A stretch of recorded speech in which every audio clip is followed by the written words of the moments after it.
Wemby. I must close the windows of this area. It is the only way for my window to open. Your skinny ass can never be a true big. I am French. I have heard worse.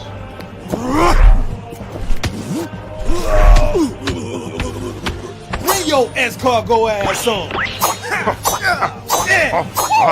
Is slashing two goals? Is this 2006? Don't you know? I can play outside. Home. Inside. Welterweight. You should know, Luka. Everything is bigger in Texas. Eternal wingspan. To the three. Victor just stepping out. That's from the hash mark. Waters driving and Wemby swats it. Wembanyama spinning against Draymond. Barnes slips through, scores it.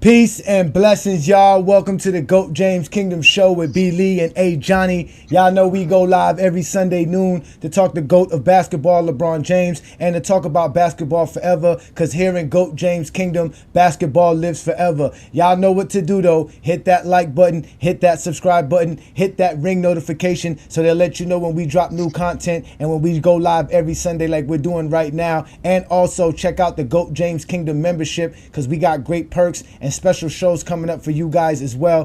Thank you for joining us as well on another great Sunday afternoon. As you know, we got our normal panelists here. We got Craig King in the building. What up, Craig? Yo, what's good?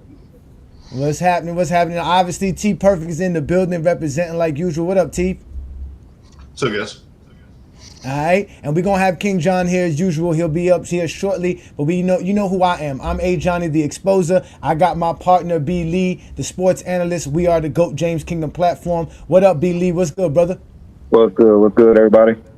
All right, you got everything good on your side, Brandon? I'm still work on it, but I'm cool now. All right. So we see everybody here that's in the comments already. Shout out to everybody that supports us here. You know, we're also going live on our Facebook group. We're also going live on our IG account. So shout out to everybody who supports us on those platforms as well. Because again, ladies and gentlemen, this is where basketball lives. We talk the game of basketball like none other. We are the GOAT James Kingdom platform. And we have another great show for you today, as we will be discussing what makes you watch today's NBA. Is today's NBA players still popular? What's the most attractive players in today's NBA? So we still gonna have some fun talking about that. So Brandon, what we got for these folks today?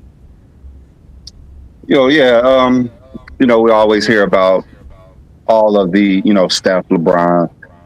Literally, that's most what everyone talks about. And, I guess the show is, who do everybody really look forward to watching today? Is it, the older players still, KD, LeBron, Steph? We know those three were the leader on the USA team that won the gold. But, we do have a lot of new players, Wemby, the Ant-Man, Tatum, Jaylen Brown, Luka. We do have a lot of younger players that should be taking over the league, which, they are in reality. But what do y'all basically sit down and prefer to watch, the older players or the newer players? We can go ahead and kick it off with you, Travis. I really don't have like a specific player that I hone in on. Like, I enjoy seeing them. It's more like I want to see like the best teams. Like, what the best teams are, I want to see like what they're doing. Like the Suns. Like, I love KD. Sure, I think he's the best scorer, but like I want to see like what they're doing as a team, like the success, like how they're developing. Like if they're finally getting over the hump. Like the thing for me is like I like to see like what held them back the year before or like in subsequent years, and like what they've done to like overcome that or grow and build. Obviously, you can compare players and players. Like I think people are sleeping on Giannis this year. He's a monster as he is almost every year. And he's my overall favorite player. But it's really just to me following the developing teams, things like that. Like I've been following the Pacers, and I want to see how the Nuggets, some stuff like that. But it's hard for me to hone in on a specific player and be like, I'm just walking on you for the season. Who is the main player you prefer to follow? I mean, if I had to say, probably Giannis or Jokic. I mean, I just think that they're two generational talents, and they're the two players who have, I think, a chance of getting into that rarefied top 15, top 10 bracket eventually. Just when all things are said and done. So I'd probably say those two guys. Okay, what about you, Craig? I prefer the older players. I mean, and the thing about it is, like the older players, all right, you know them, you only know them how they play because you watch them for years. The newer players, you don't know them well, but you know what they're going to do. They all do literally the same thing. Whereas like someone like LeBron and Steph and KD, they set apart from the rest of the new star players. And man, hopefully I just want to watch a game where at least somebody's playing that's a superstar on the team at this point, because there's too many injuries going on. Yeah, that's true. I mean, Kevin Durant is already out for the last, week and a half almost. But then again, he's always hurt. But yeah, I understand like a lot of the younger, I know Philly had Maxey out for a while. He's like 24. He was out for like a week and a half. So it's a lot of injuries.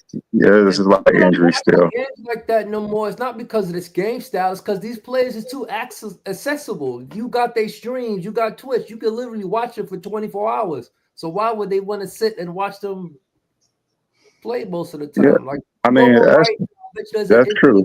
On live doing something, whether playing a game or just chatting with people. They too accessible. That's true.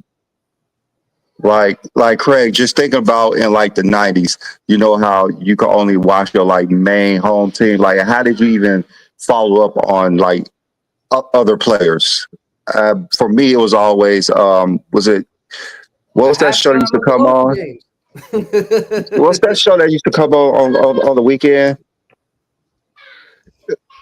It wasn't Inside NBA. Inside NBA? That's what it was called? With Ahmad Rashad.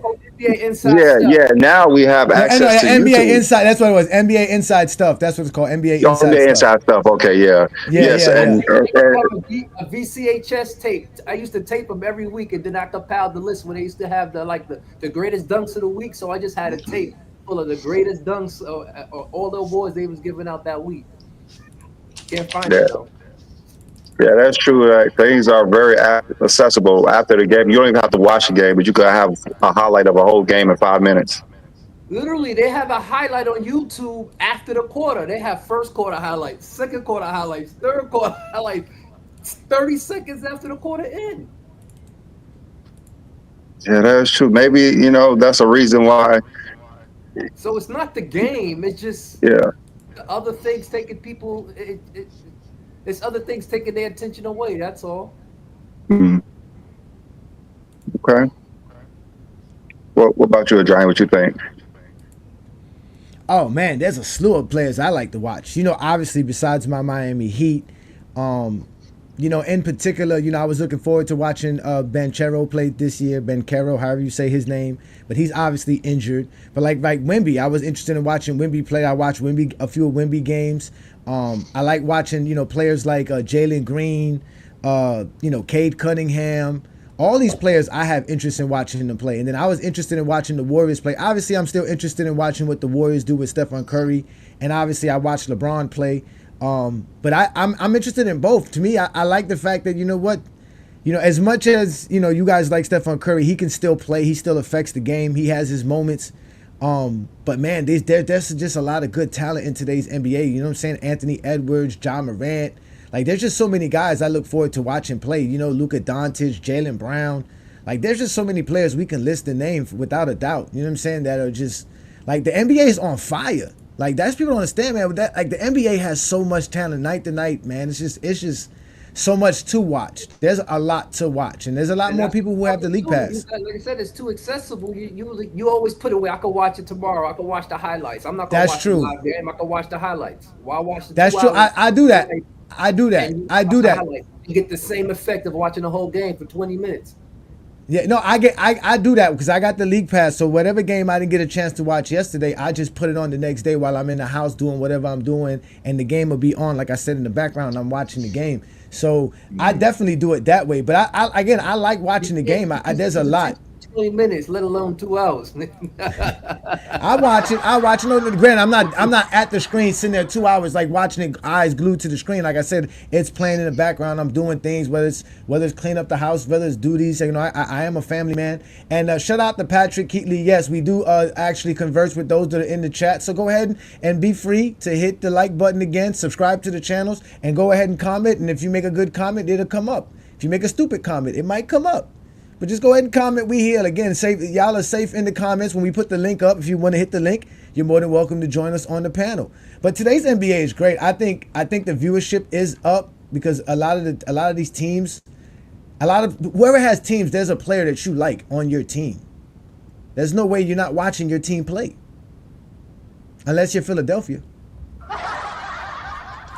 Well, you know, we know people watch the game though, but which one do you prefer to watch? No. Outside of LeBron, I'd rather watch the new school guys any day. I don't give a damn about Kevin Durant and Stephen Curry and them. I really don't. It's the same. I mean, it's the same ball. Like, what are you talking about? Like, it's not different. Like the team, they play within the construct of their team. It's not like they have wildly different games. I mean, Durant, like, he has a lot of the same, you know, back. Like, you watch him and you watch Ant-Man. Like, aside from like their physical characteristics, their games are remarkably similar. They can both post up. Obviously, he's not 7 foot, but they'll both shoot threes at especially this year at a semi-even pace. Obviously, Durant's not the slasher he is, but you know, they're not making the type of plays we've seen like from Donovan Mitchell doing the 360s, guys doing like they're not doing that no more. The other day, Stephen Curry did had a moment where he was like guarded by like 4 guys and he had to pass the ball off and the guy missed it for the shot. But still, at the end of the day, like when you watch the guys that are really out there doing the thing, you know, like somebody just brought up Van Vliet. He was in the referee's face. He called all the referees pussies last night. He said, "You a pussy. You a pussy." He walked up to ref's face and said, "You a pussy." So the NBA has its moments, man. And, you know, we got the in-season tournament. Guys are playing hard. There's a lot of good, like, you know what I'm saying? There's some players out here balling, man. And there's guys making names for themselves, like this kid Castle, Cornette. What's his name? Not Cornette. What's the Lakers guy? DK. He's making a name for himself. People are watching all these young dudes. Yeah, they man, listen. When you got guys like Wemby doing what Wemby's doing, and Ant-Man, and Donovan Mitchell, and Jaylen Brown, and Jason Tatum, and Luka, and look at Joker, because Joker's not old school, right? Joker would be a part of the new school. Look what Joker's doing. Your boy Joker's AD. Been in the league for like 10 years. He's like 10. He's only played like 9 years. Yeah, this is like his 10th year. Yeah, I wouldn't call him new school. He's not young no more. Would be in today's NBA if he was trained in today's NBA. That's who Jokic reminds me of. A back to the basket, back in the day center who was trained in today's NBA. So I need the chat to handle my lightweight for a second. Chat, I'm above all this at this point. 1-3 is asking me very basic Jordan narratives as if I buy into those. Can you please set them straight for me? I just don't have the energy to do that today.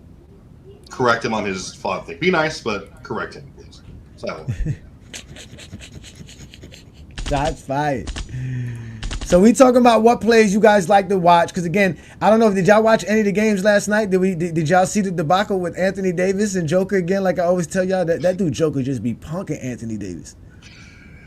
Well, he punks everyone, man. Like, AD's no different, but like Joker is just too good. Joker controls the game from every level in a way that I don't think we've seen. Just because they had Russell Westbrook on the team. Russell was You balling. know, Russell was like, balling.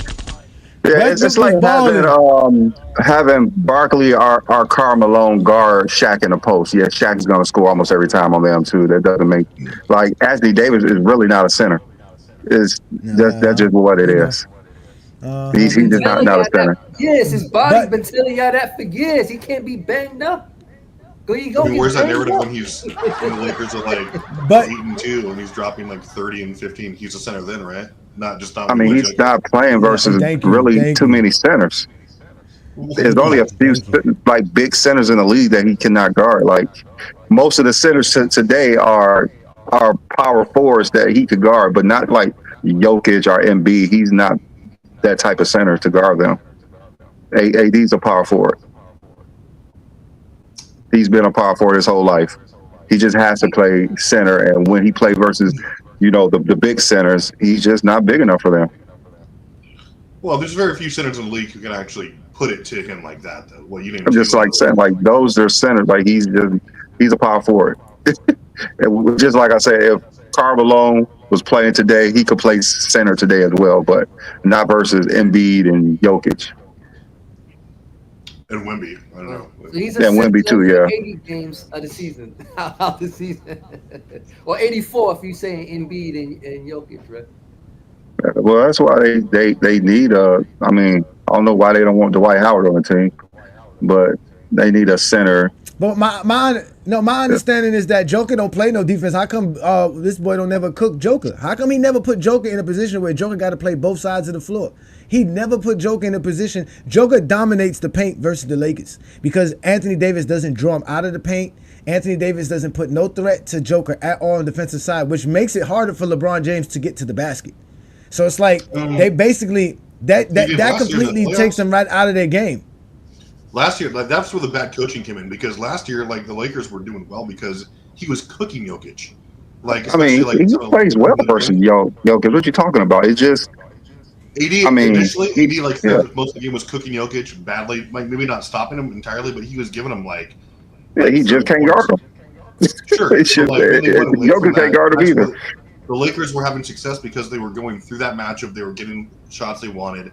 AD was flourishing. Obviously, he wasn't shutting Joker down, but they were moving way better as a team. And then they just went away from that entirely, and their offense was stymied for the most part. But I think that's a better. Like, yeah, you're right. You have to make Jokic work on both ends. Otherwise, he's just going to be lazily be like, pick you apart.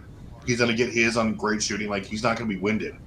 You have to make him respond because and he does exactly what he does. Everything that Anthony Davis doesn't like to do. Anthony Davis does not like to go guard 20, 30 feet from the rim, which is what he has to do against Joker on defense. And he doesn't like to be in the paint with Joker on offense, which Joker lets him shoot. Go ahead and shoot. Go ahead and shoot them shits.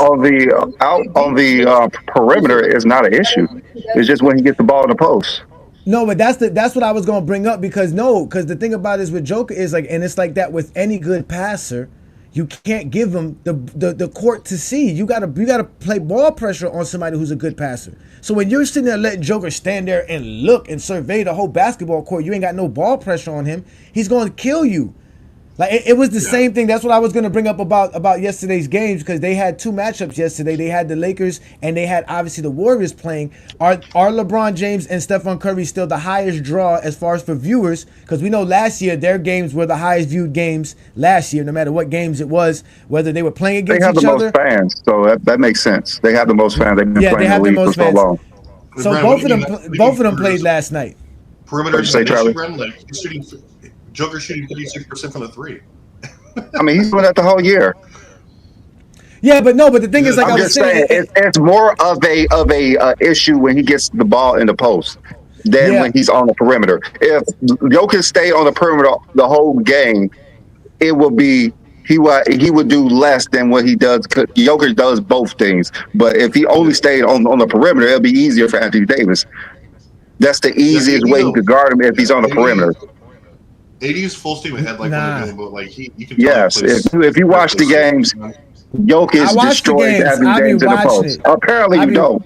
If you watch him, he scores almost 90% in the post. I'm not talking about Jokic. I'm not talking about. I'm not talking about Jordan. It's easier for Anthony Davis if he stays on the perimeter. No, it's not. It's worse for the Lakers. It's not. I don't care what's good for Anthony Davis. I care what's good for the Lakers. That's what we're talking about. No, we're talking about how Anthony Davis is a liability for the Lakers versus the Nuggets. Exactly. About Anthony Davis and Jokic. It's easier if he stays on the perimeter for Anthony Davis. Simple as that. And that's why they get cooked and beat all the time because Anthony Davis allowed Jokic to do anything. What are you talking about? What you mean? What is their records? Because he destroys them in a post. He destroys them in a post. He cannot guard them in a post. No, that has nothing to do with it. That has nothing to do with it. That's all to do with it. No, it has nothing to do with it. That has nothing to do with it. It's as simple as plain. It's as simple as plain is that when the Lakers play against the Denver Nuggets offense runs smoothly because they don't stop Jokic in any facet of the way, and that is Anthony Davis' because he does more than just stay on the perimeter. He does a lot of things. He just don't stay on the perimeter. Anthony Davis outside of 15. Exactly. Anthony Davis outside of 15 feet is a liability on offense and on defense. Simple and plain. Simple and plain. You've been watching, but Anthony Davis is the best defensive player in the league. Simple and plain. The best defensive player no, he's not. No, he's not. No, he's not. No, he's not. Who's better than Anthony Davis defensively? Wemby, by far. Okay, who else? Okay, who else? Come on. Don't get me started. Yeah, I'm gonna get you started because you want to talk about just for this season? You want to talk about just for this season? I'm talking about in the NBA. I'm talking about in the NBA. Evan Mobley's been a better defender than Anthony Davis this year as well. Next. He has been a better defender than Anthony Davis this year. Yes, he has. Yes, he has. Yes, he has. Yes, he has. Yes, he has. I haven't seen Anthony Davis dominate defensively. The Lakers have one of the worst defenses in basketball. I can't give Anthony Davis no credit. He don't hit the Lakers defense are horrible.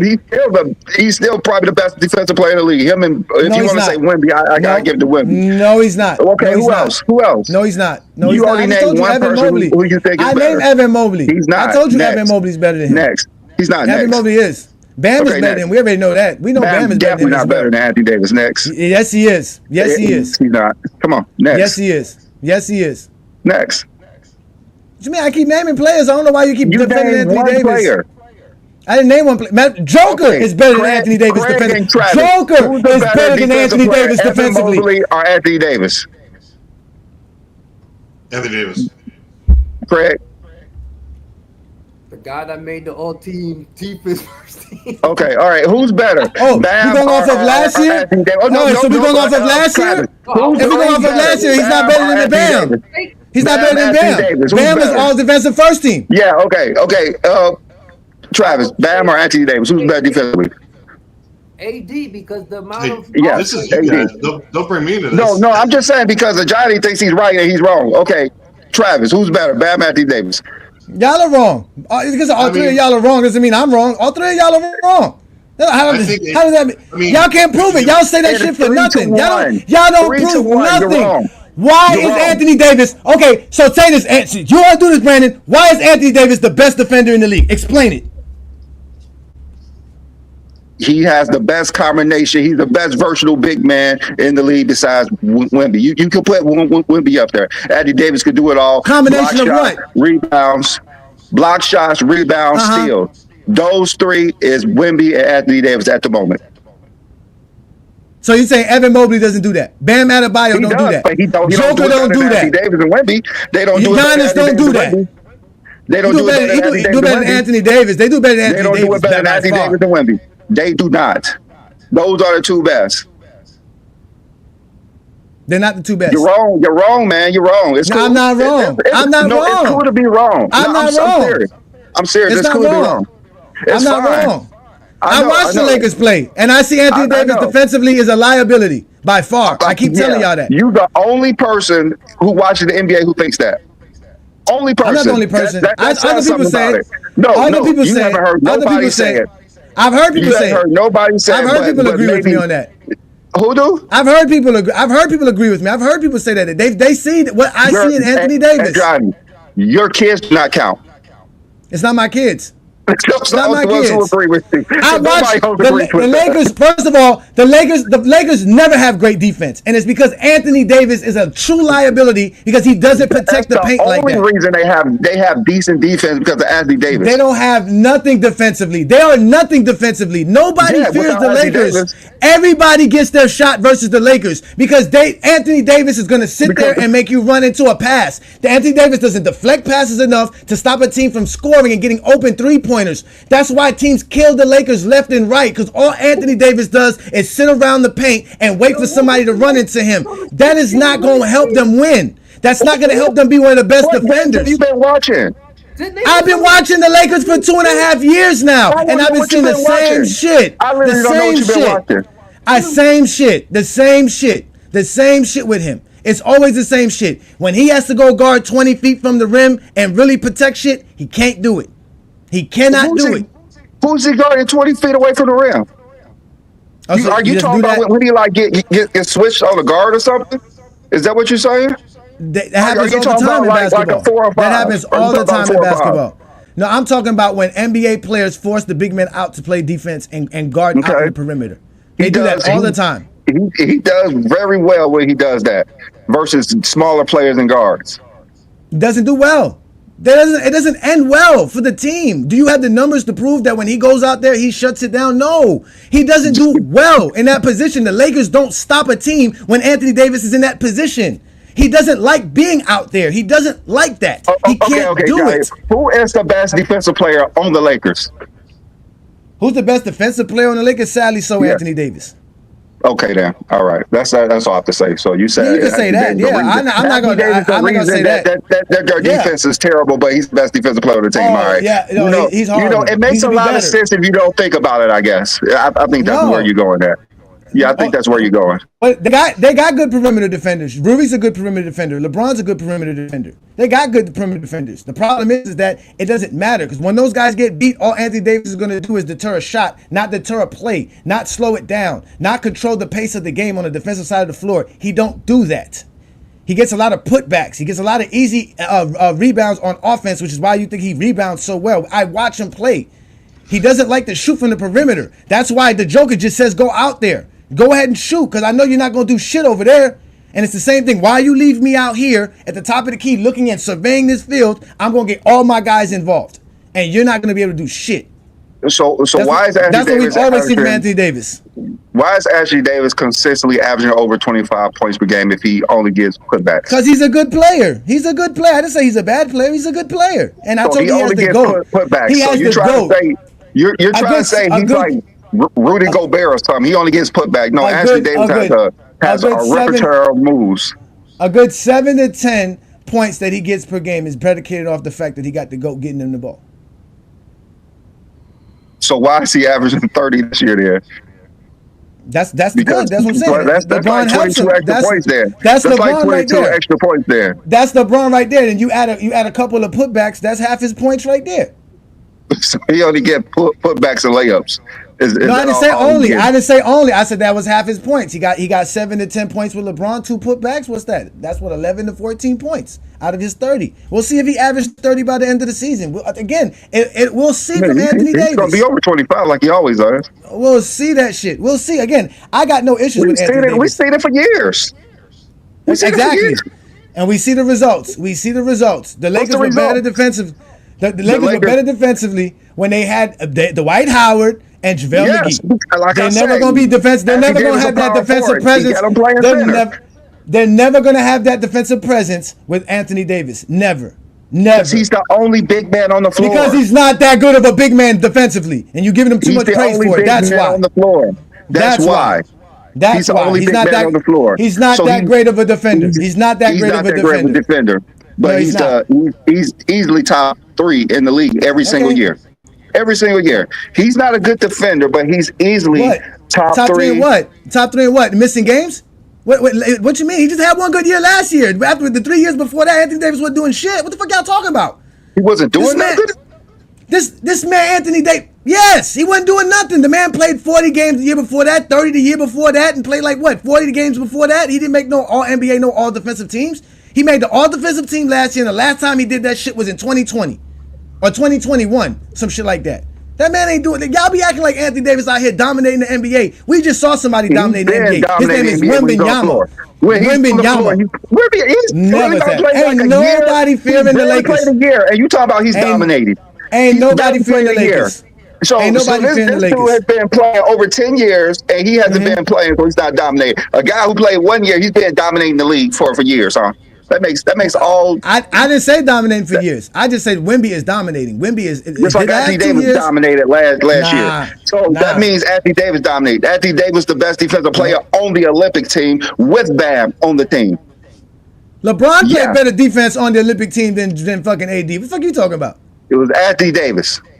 It was LeBron. Who was sticking Joker? Who was on Joker, shutting down Joker? It wasn't Anthony Davis. It was the Embiid and LeBron. It was Embiid and LeBron. He said Embiid. Embiid and LeBron because Jokic actually had the guard. Actually was going up against a center, a real center, other than a power forward. And he said Anthony Davis was the best one on the Olympic team after we saw the GOAT win the MVP of the Olympics. This nigga Anthony Davis is so lucky LeBron said come play with player, not the best player. He was none of that. He was none of that. He was none of that. He was none of that on that team. He was nothing. None of the sort. Who led the team in blocks on the Olympic team? I don't know. You tell me. Anthony Davis. Who led the team in boards? You tell me. Anthony Davis. All right, come on, move on. You're wrong again. Who shut down Joker when they needed a chance to win the gold? LeBron or AD? Oh, AD was in the game. but I know for sure Bam wasn't in that game. Bam was watching most of the game. Bam was in there. Don't worry. I mean, Bam was watching most of the game because he's not Anthony Davis. Nah, because he got Asia. He was literally Anthony Davis backup. He got Asia Wilson. He's good. He's chilling. Yeah. He was definitely Anthony Davis backup. So you can't even put him in above Anthony Davis when he backing him up. Nah, I'm sorry, y'all. Again, we'll see. They get more chances. We'll see. Your Anthony Davis is his team. Because it ain't the GOAT's fault. It's Anthony Davis's team. That's what y'all keep saying. He's the best player in the league. Obviously, he's the best defensive player. Do you believe? But they suck. Yeah. Do you believe that? I get your argument here, and I agree with Brandon though completely. But of course you do you think that just denigrating AD's impact somehow elevates LeBron? No. Honestly. No. Has nothing to do with LeBron. Why does LeBron need elevation? Do you know who we're talking about? We're talking about LeBron, the GOAT. Well, why are you making up all these lies then? Elevation. Because I've been watching the Lakers for the last 2.5 years, and what I see is what I see. I've been watching the Lakers have horrible defense, and I've been watching other big men like Evan Mobley control and dictate teams when what they do. You're saying he could be the best defensive player on the team. We're not talking about who's the best defensive player on the team. The worst defensive team in the league has the best defensive player on it. I don't care if you're the best defensive player on the Lakers. We know the Lakers don't have a bunch of defensive studs on their roster. That's not the point. The point is that a big man affects your entire team's defense. AD does not do that. He's a great rim protector as far as blocking shots, but he does not affect the game. I just don't think nobody agrees with you, Johnny, with this. I know they don't agree with me because they don't. Because everybody has this enamel with Anthony Davis for some reason. No, which I find very weird. It's very, very weird. It's very weird. It's very weird how you describe Anthony Davis. Mind you, the guy who actually has better defense and has been playing better defense than Anthony Davis, which is Joker, doesn't get no credibility for his defense. And watching the game last night, I was watching Joker dictate the entire floor on both sides of the floor. When he was on the floor, the defense was better. Why? Because he was a smart player. It wasn't just protecting the rim. He was stopping the Lakers from getting their sets off, to getting their plays off. Anthony Davis does not do this. He does not affect the game in that way. He's good at blocking shots. He's an elite shot blocker. He's probably one of the best after Wemby. That I'll give him. But he's not that defender. When you're talking about big men defenders, you're talking about guys who change the pace of your offense. You're not getting to your shot. You're not getting that pass. I'm not breaking your defense down by collapsing it and coming to you like they do with Anthony Davis and still get a pass off to an open man. That shit all happens all the time with the Lakers. All the time. They have one of the worst defenses in basketball because of that. Because Anthony Davis doesn't protect None of his perimeter defenders, nothing. That's what a big man's job is to do. He don't do that shit. The big man job is to protect who? The perimeter players. The perimeter guys, yes. You gotta protect. You gotta so that they can play defense. They can play up on somebody. So they can play defense. They can play aggressively and not worry about being burnt. Because even if they get burnt, they can be able to rotate and still affect the things. Because once they get to you, you're gonna slow them down all the way. Not just slow them down from making a shot. You're gonna slow them down from dribbling to a spot to make a pass. You're gonna affect everything. Are you mad this guy was saying that. What are you talking about? No, what you mean? You mad at the effect? Okay, I'm gonna explain you that. I'm gonna explain it to you. It was perfectly explained by Gilbert Arenas when he had Dwight Howard on his show, and when he said that there were games where players legitimately were like, "Yo, I'm not even going nowhere near the paint because of Dwight Howard." There was one time. This was not today's. That's different. Basketball, Brandon. That's basketball. This is not. Wemby does it. Bam does it. One man in the center. Giannis one man in does the middle it. And no one goes to the lane. Like this is. I'm sorry. It still happens in today's basketball. I just watched Wemby do it last night. Effectively. I watched Bam do it all the time. You don't watch Bam Embiid do it. Yes, I do. Yes, he did. That's why that's why we always have one of the best defenses in basketball without any perimeter defenders. A good defensive team. No, we don't. Stop it. We got Bam. That's why. He's a better defender than Bam. No, he's not. Far from it. Bam is way better than that. Bam covers way much more space than Anthony Davis, which is what you have to do in today's NBA. Cover space. Okay, Johnny. Say for instance, all the coaches lined up. And they said, we're going to pick one defensive player, Bam or Anthony Davis. Do you think most of them will pick Anthony Davis? No, I'm thinking they're picking Bam. If the coaches had all defensive selections, Bam would have made the all defensive team over Anthony Davis. I wouldn't even think Spo would pick Bam over Anthony Davis, to be honest with you. You can say what you want. I know what Spo can do with Bam, and I know what Spo can't do with Anthony Davis. That's for a fact. I mean, Spo was one of the coaches on the USA team, and Bam was watching most of the time. No, that was because Kerr was on the floor. That was Kerr's job. That's no worry. Kerr was smart. Spo had a voice, and I'm pretty sure he said, "Yeah, we're gonna put in a better defensive player. Let's put in AD. Bam, if AD get in foul trouble, you may be able to come in." Bam was out there playing. He was playing. He was doing this thing. He plays some when it was time for him to come in the second quarter. I'm not using the Olympics because all this stuff about Anthony Davis does not apply from the Olympics to today's NBA and what happens in the games today and what happened last season. It's facts. The Lakers' defense is horrible. He can't stick Joker. He can't stick perimeter players. He can't do shit. All he can do is block shots. Good job. Can't guard. He can't guard Jokic like Bam can't. He can't guard Ant-Man like Bam. I don't know what you're talking about. Like what perimeter players can he not guard? Like you talking about like stars. Bam does a way better job versus them. Trust me on that. He does a way better job. Trust me. That's why Duncan Robinson could be on the floor. Tyler Hero can be on the floor. Kyle Lowry could be on the floor. That's why you can put Gabe Vincent on the floor. Gabe Vincent looked horrible with Anthony Davis when he was with Bam. He was looking fine. He was a defensive anchor. He was a defensive anchor as well with us. He robbed the Lakers. He was also a defensive anchor as well. Go back and watch when he was playing with Miami and how good he was defensively because he knew he had Bam to protect him. He was able to do his thing. He can't do that with Anthony Davis. He can't make a shot. Can't do that with Anthony Davis because once that happens to you, it's a basket and it falls on you. You cannot produce. You can't be on the floor if all you do is throw the ball to the side of the backboard. You cannot play in the NBA. That's why he's on the bench. When I got to play both sides of the floor. If he was making shots, he'd probably be playing more. When I got to do more because I don't got enough help like I did in Miami. No, you have to make an open shot. That's all you have to do in the NBA. You cannot make an open shot. You cannot play. Simple as that. I don't care how much he runs around in circles. What about his defense? He can run around in circles all he wants. But if you can't make a shot or a layup, you can't play in the NBA. We're talking about his defense, man. We ain't talking about his shot. Yeah, no, that's why he's not playing. We don't know how much defense he can play because he can't make a shot.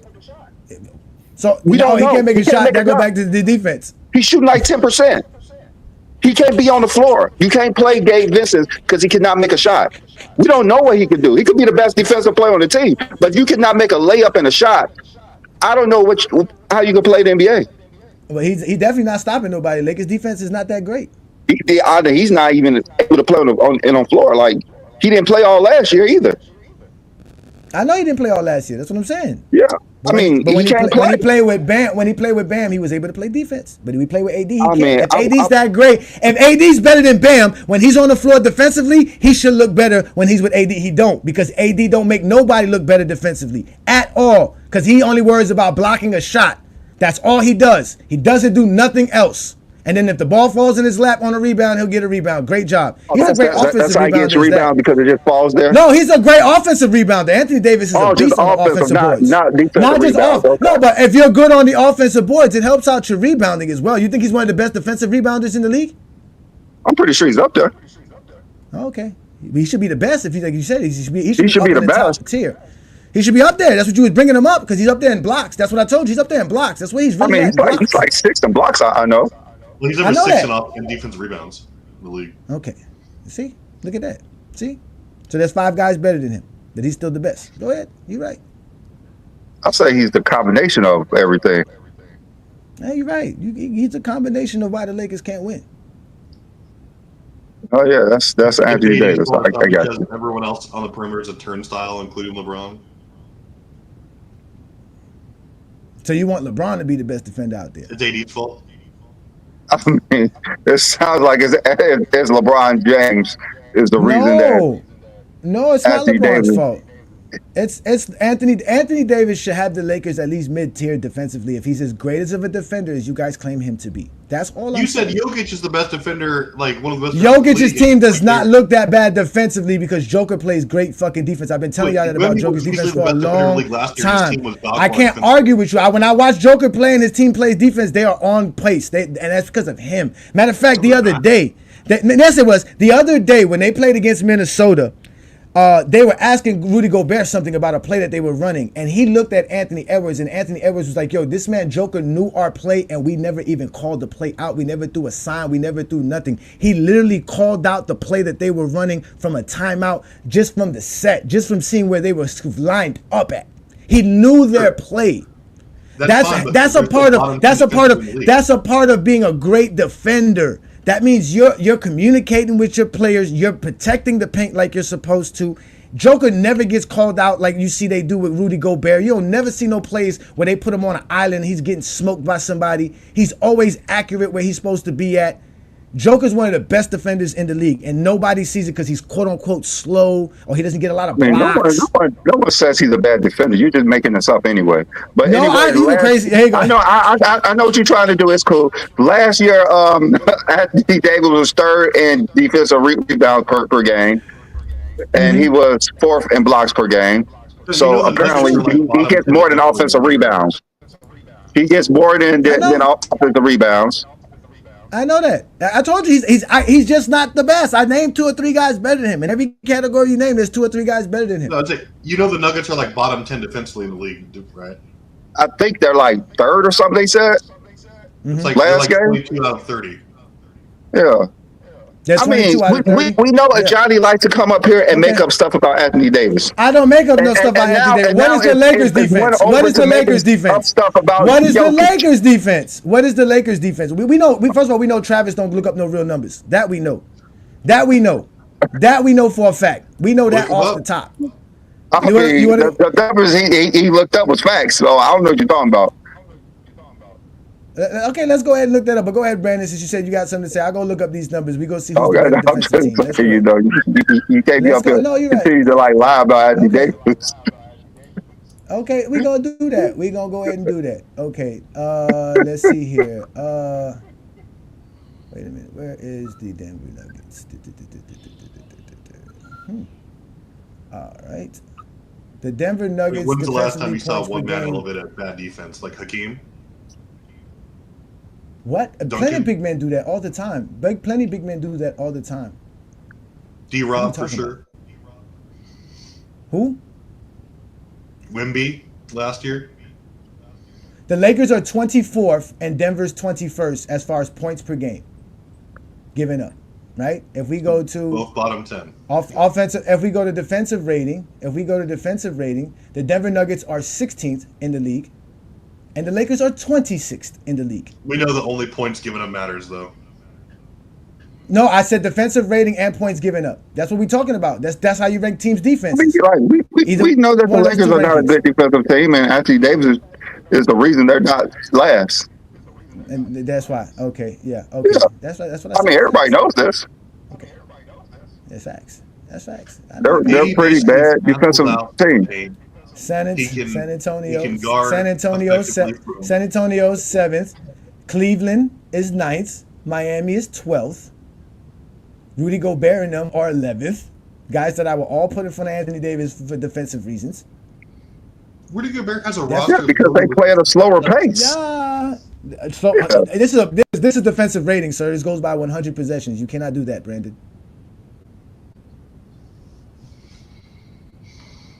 You know what?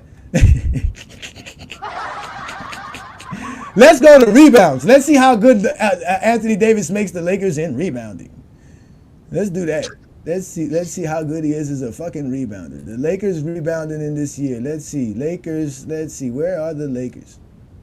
I mean, you're just proving the point how great Anthony Davis is because the Lakers are not a good defensive team. Yeah, how about? No, you just like Anthony Davis as an individual defender. Yeah, as an individual defender. He's a really good defensive player. The Lakers are 29th in the league out of 30th in rebounds per game. That's where the Lakers are. I'm pretty sure that's about true. They're pretty bad defensively. That's a good thing they got Anthony Davis. That's a good thing they got. Thank God you got Anthony Davis up there. That's a good thing they got the GOAT, because that's the only way they've been winning basketball games, because they got the GOAT. Yeah, LeBron is probably the second best defensive player on the team. Who? LeBron? He's probably the second best defensive player on the team. LeBron's the GOAT, man. LeBron's the GOAT. That's all we got to say. He's the GOAT. That's just the facts. I don't know why y'all be so upset about Anthony Davis, man. Anthony Davis. Let's say, okay, Anthony Davis is top 10 and defensive rebounds for the season. He's ninth in the league. Kobe number 8 per game. Let's go to Kobe number 8 and 24. Just stop. You're never gonna debate me. You're never gonna show up to any of us. And per game, he's sixth. I mean, he's sixth in blocks and sixth in rebounds. So he's sixth in blocks and sixth in rebounds. Like, yeah. I'm pretty sure of all the big men, he probably the best in steals too, or if not top 5. Let me see. Jokic is ahead of him in steals. Big man. Yeah, Jokic got 1.6 steals. Anthony Davis got 1.4. Let's see here. Segun got 1.1. Yeah, it's just Jokic has 1.6. Wemby has 1.3. Yeah, I mean he's up there. Like I said, Bam Adebayo has 1.8 steals per game. So Bam is actually the best out of all of them because he has less covers more space. Like I said, rebounds and less blocks than Anthony Davis too. So that's true. I mean, Davis averaged like 3 more boards a game, 3 more defensive boards a game than him. Yeah, that's true. No, 2. He averaged 2. He averaged 2. It's not that. I mean, Bam averaged 6.5 and Anthony Davis averaged 9.5, so that's 3. Wait, 9.5. It's 8.5. It's 8.5. Brandon, come on, get your glasses in. 8.5 for Anthony Davis, 6.5 that was last year. Yeah, last year, my bad. That was last year. That was last year. That's good. Let me see. We just talking about Let this me see year. Bam's had a slow start. Bam's had a slow start, but I didn't talk about Bam had a slow start. Okay, yeah, he had a slow start, but he bragged about his steals. He had a slow start, but he bragged about his steals. It's cool. I brought up Coutinho Mobley. That's who I brought up. Coutinho Mobley. That's who I brought up. And how good he played. Had a slow start. Anthony Davis averaged 1.9 blocks per game. Coutinho Mobley averages, Evan Mobley averages 1.6. Coutinho Mobley. Yeah, Evan Mobley. That boy be balling. He been balling this year, though. I ain't gonna lie. He been balling this year. Again, Anthony Davis is one of the best defenders on the Lakers, and he's definitely one of the best defenders in the league. I wouldn't say he's not a good defender as far as that goes, but he's not up there with these other guys that change the way their team plays defense. Nah, he's not. Matter of fact, he's kind of like an even player, man. He's like a two-way player. It's kind of weird because he's just as good offensively as he is defensively. I know some, like Chilltown says that Anthony Davis is a defender, a great defender that can score. Like he's not really, like he's really not a scorer. He's like, you know what I'm saying? Like he's just a great defender that somehow can get buckets. Because right now he's averaging 30 points per game, like you said. Four players are averaging 30 points per game. Anthony Davis is one of them. But so is Nikolai Jokic, the guy that he can't stop, the guy that owns him. Just owns him. Nobody could stop. Let's rephrase that. Nobody could stop. Because your average don't go by one game. That's like saying Clyde Drexler was a terrible player because Michael Jordan was better. That is what you're saying. That's not what I'm saying. That's exactly what you're saying. Exactly. What I'm saying is I'm tired of turning into a Laker game and watching their defense crumble while Anthony Davis ain't doing nothing defensively. That's what bothers me. Besides grabbing all the rebounds, getting all the blocks, and I'll be probably leading the team in steals too. Do the Lakers have a losing record or something? No. They're 10-7, 10-6, 10-7, 10-6. So more times than not, they left the game scoring more points than the opposing team. That sounds like a good defensive team. Well, it's only because the last two games have gotten raced. That's the goal, is to have more points than the team. I mean, unless the versus the Magic, they just gave the game away, and versus the Nuggets, they just can't play them in the second half. My bad, John. I didn't see you in the background, bro. I was over here telling Brandon why Anthony Davis sucks. Watch it. It was all good. Yeah. Johnny was over here talking a whole bunch of nonsense. That's all. That's all they ever say. I talk. That don't make no sense. It's a lot of nonsense today. Johnny, nobody agrees with you today, so that should tell you something. I'm surprised y'all don't. Yeah, that tells me I got a lot more work to do.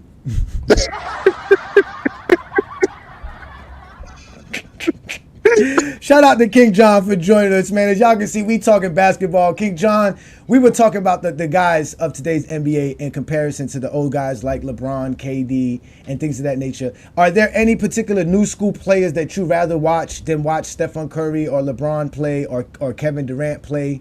Who else would fall in that category, Brandon, with those guys? Does Anthony Davis fall in that line since he was drafted in 2013? Old school players? Kyrie? Yeah. How old school you got to be? I mean, at least 10 years in the league. That's like you're a veteran right there. We get 10 years in the league. The KD era, Steph is the latest one out of the three. He was drafted in 2009, so I would say anything 2010 and down. Or give. I mean, but that's just a few players though. There's not too many players in the league after that, right? Yeah, that's not, because after that, because I think when Damian Lillard was drafted, 2011, 2012? Like 2011, something like that, 12, something like between that. But just think about, like, if there's a playoff series going, like, I'm pretty sure most people would rather watch Golden State versus the Lakers over most likely any series. Yeah. And that's because of LeBron and Steph. Yeah.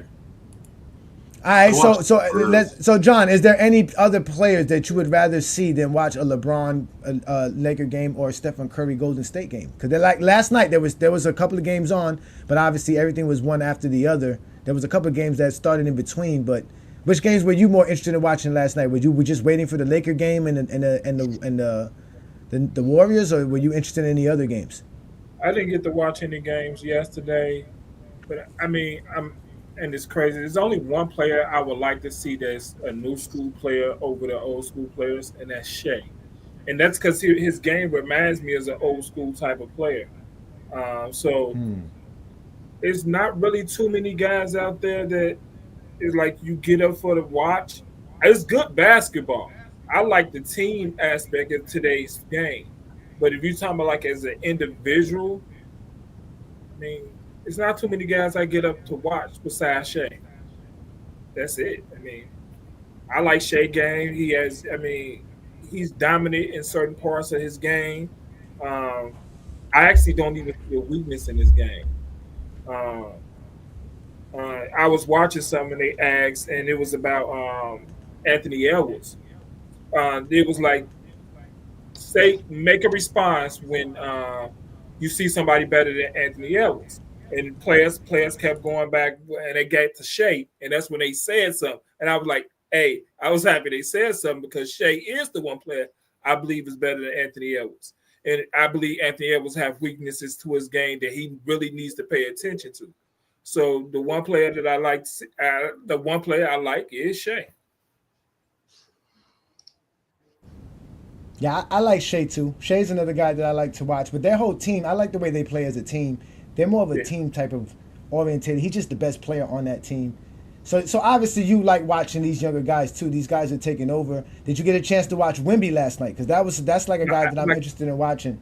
But he's incredible. I didn't get to watch any games yesterday, and I've kept up with Wemby a little bit. His defensive rotations is very slow. He can recover, but his defensive rotations is very slow. So I don't even count him as a very good defender yet, even though people want to say he is because of his block shots, which he does that great at an elite level. But his team defense isn't it's caught up with his blocks yet. And it's going to take time. I don't expect him to be the best defender in the league right now because it takes time, it takes reps. He was only averaging 29 minutes a game last year. He was under 30 minutes last year, which they are ramping up this year. So I expect him as the season get along for him to be a better team defender. But Wemby is a defender. He's a great shot blocker, but I don't think he's a great team defender yet. I want to see more from his offensive game. He's the tallest guy in the NBA. He doesn't punish people. That's something he has a natural gift of, and that's he's taller than everybody. He doesn't dominate that part of his game yet. You're taller than everybody. Can nobody block your shot? But you let teams off the hook by shooting too many 3-point shots, and he doesn't dominate. I mean, he can come free throw line extended, and he could dominate that part of the game. There's nobody who's going to stop him, and he doesn't dominate that part. So I'm not ready for him yet because he's only in his second year, and I don't expect him to have done that yet. But that's a part of his game I need to see more of him dominating one part of his game on offense, and that's natural for him. He's 7'5", 7'6". I don't know. I you know what? Watching him play last night, I don't want no restrictions on him. Do what you do. If you feel like you want to pull up from 30, pull up. Go ahead, do it. Just do it. Yo, that kid is special. No, you're not. Not really.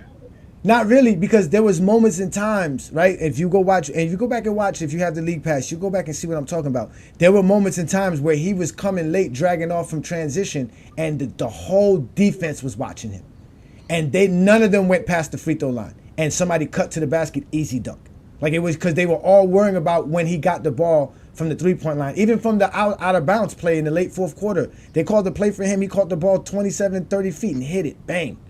Like that's a part of his game. That's what's gonna make him so lethal to the point to where you can, like you said, you can do the stuff where like you're saying, being on the free throw line, posting them up there, because they did that yesterday as well, and he dished off to Harrison Barnes for a basket at the end. Trust me, I think the thing with them is that they haven't given him the reins yet, and he hasn't learned that he can just take it. So he's just playing the game, and that's why you see him, he's taking like 16 shots, 17 shots. That's not, when he starts taking 20, 22 shots, and that, it's going to be a wrap for the league. It's over. It is a wrap. That kid is going to be something crazy. I don't think he's ever going to need to take that 22-shot type, because I think he's going to remind you of a KD type, because he's going to stay under 20. He's going to dominate the game. I mean, he's going to dominate the game. You see the talent there. It's right there in your face. You can't miss it. It's just he is, like I said, he needs the reps. And it's the reps he needs more than anything. The reps and experience is going to show everything I'm talking about. Because I think he could dominate parts of the game that he's not dominating yet. But I get your point that the defense is paying him attention. Yes, they is. I ain't doubting that. I just saying he's not dominating certain parts of the game yet. And it's early, so I don't expect it yet. It's like 20, ain't he? I think he is. He's young. He's like 20. He's young. Yeah. He's like, yeah, he's young, man. He's young. I don't expect that yet. Yeah, I mean, so besides those guys, Irie, so we all know we all love to see LeBron play. We all love Stephen Curry here. So which is the young guy that you guys, when you say, okay, LeBron's not playing, the Warriors are not playing, KD's not playing. Who's the player that makes you say, okay, I'm gonna watch their game if they're playing today? Because as of today, we got the Celtics actually playing against the Timberwolves. They're at home against the Timberwolves at 3:30. Then you got the Pacers versus the Wizards. You got the Sixers versus the Clippers. You got my Miami Heat versus the Mavs. And then you have the Cavaliers versus the Raptors. And then to end the game tonight, we have the Sacramento Kings versus the Brooklyn Nets. So the Lakers or the Warriors are not playing. Which one of these games, Brandon, would you be more interested in watching for the actual players? Just thinking about players in like general, like who I rather watch play. I may say Anthony Edwards, maybe, but to me, I don't know. It's Wemby. It's in between Wemby and Anthony Edwards. Those are like the two main players I want to watch. I can't wait to Cooper Flag into the league. I'm thinking he's gonna be really good. That dude is 17. He's like the best college player. Like he's gonna be really good. You like Cooper Flag? That boy is I haven't good. a chance to watch him. I haven't been watching college. He's at Duke, right? Yeah. He's at Duke. Yeah, he's at Duke. Yeah, so Travis, let's go to you. There's no Laker game tonight. There's no Warriors game. There's no KD playing tonight. Who would you rather see play tonight? There's a few games on tonight. What game would you watch depending on the players that are playing tonight? Like I said, I've been hopeful about the Pacers this year, but they have not had the start that I like. But I'm gonna see how they develop. I like the young core. I think Halliburton can really raise his game up, but I mean, I'll follow them. But like I said, as far as a player goes, like Johnson, I really invested in Wemby and his growth because he has unlimited potential. But as far as that goes, I'm just following. I just want to see the Bucks turn it around, probably in the Nuggets. So I mean, those are my core guys, and we're probably going to follow. But it's really all over the place. It's just I'll keep in touch with all the games, but I probably see the Pacers and kind of stomach some of their games, or at least their highlights, and see what happens with them. So, Bronny too. Oh yeah, I got to see the 4 points he throws in. They tripping with Bronny. They didn't leave Bronny alone. They talking about Bronny doesn't want to travel and stay in Holiday Inns. Of course, Bronny doesn't want to stay in Holiday Inns. That's a security liability. We could put LeBronny in a Holiday Inn.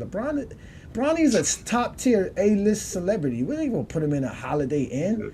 Yeah. At least Motel 6. What? Come on, man. They got to be crazy, man. You got to put that man up in the Taj Mahal, That's Western. Man.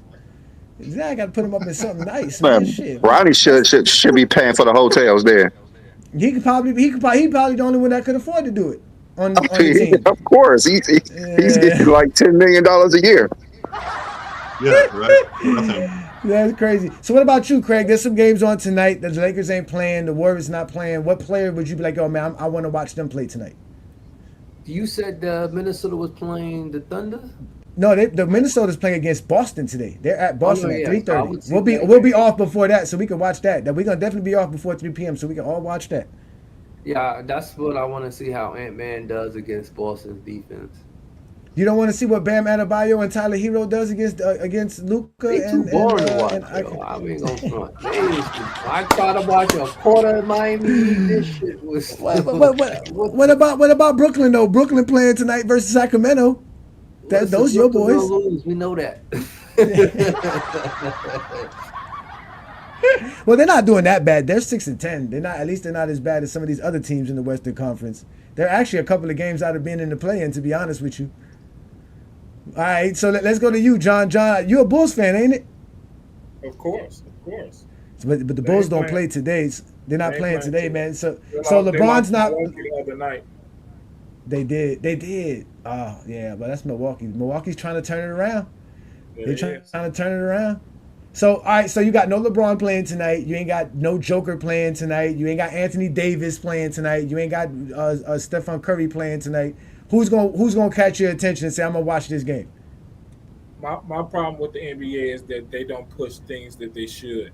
And when you asked this question, I went straight to one game that Craig just said. It's the Boston-Minnesota game. Why are you not pumping Tatum versus Anthony Edwards? Why ain't you doing it?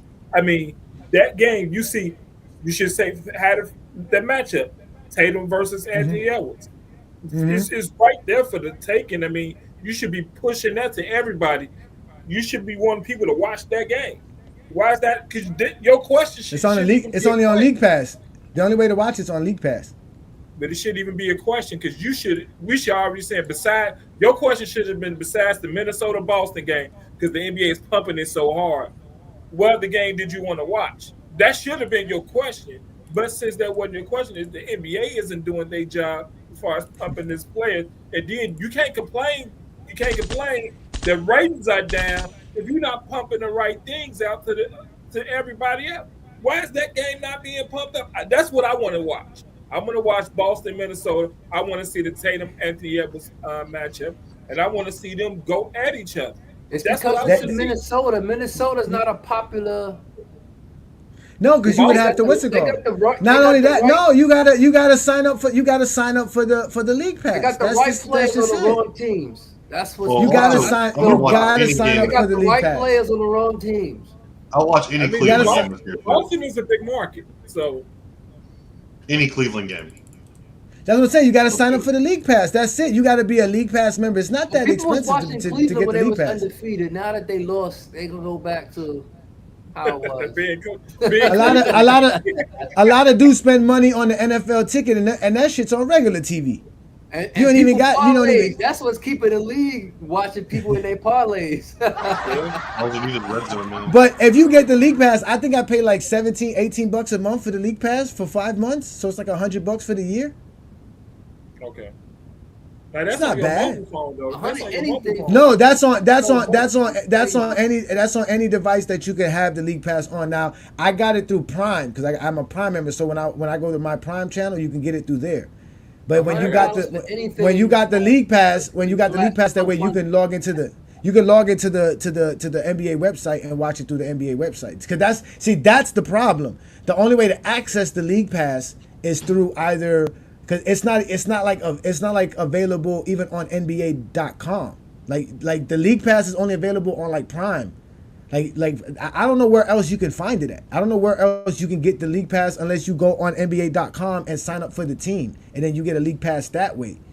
But when I went to go look up the league pass, it wasn't on no NBA. There's no NBA app for watching NBA games. You just go to the NBA website, and when you log in with your same email address that you have a league pass with, then it allows you to watch the games. You click on the game and it says, do you want to watch the game? And you click it and you can watch it.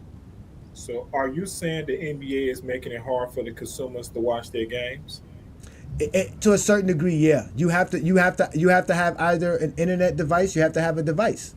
That's why the TV ratings are down, because if you just have a TV, if you just have a television, you're not going to be able to watch the games unless they're on ESPN or TNT and ABC. And also, what the NBA is thinking, that they're making it more accessible for fans to watch all the games as well. That's why they have NBA TV and stuff. They have it on YouTube TV, Amazon Prime. You could access it through a lot of times, but that's kind of what they're thinking as well. Yeah, I believe. So you're saying if you have YouTube TV, you can sign for the NBA League Pass? Yeah. Mm-hmm. Okay. But not if you have a YouTube account. I'm saying if you have a YouTube account, you can't. But again, you have YouTube TV. If you have an NBA account, if you go to NBA.com and you create an NBA account, you can watch the League Pass and you can watch the games on NBA.com. So you got NBA.com, YouTube TV, and Prime. Those are the only places you can actually physically watch the game. And tell you how tough it is. Or playback. Now that they got this new thing with playback, where basically once you sign up for playback, you automatically get an NBA subscription, League Pass subscription. That way you can watch any games you want, and it allows you to actually stream the games yourself. We have to pay here in Chicago to watch Bulls games.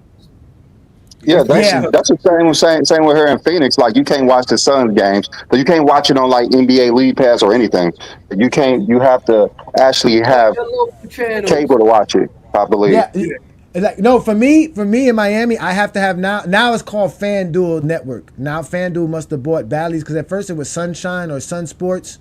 Now it was Bally Sports. Now it's called FanDuel Sports Network. So now FanDuel's.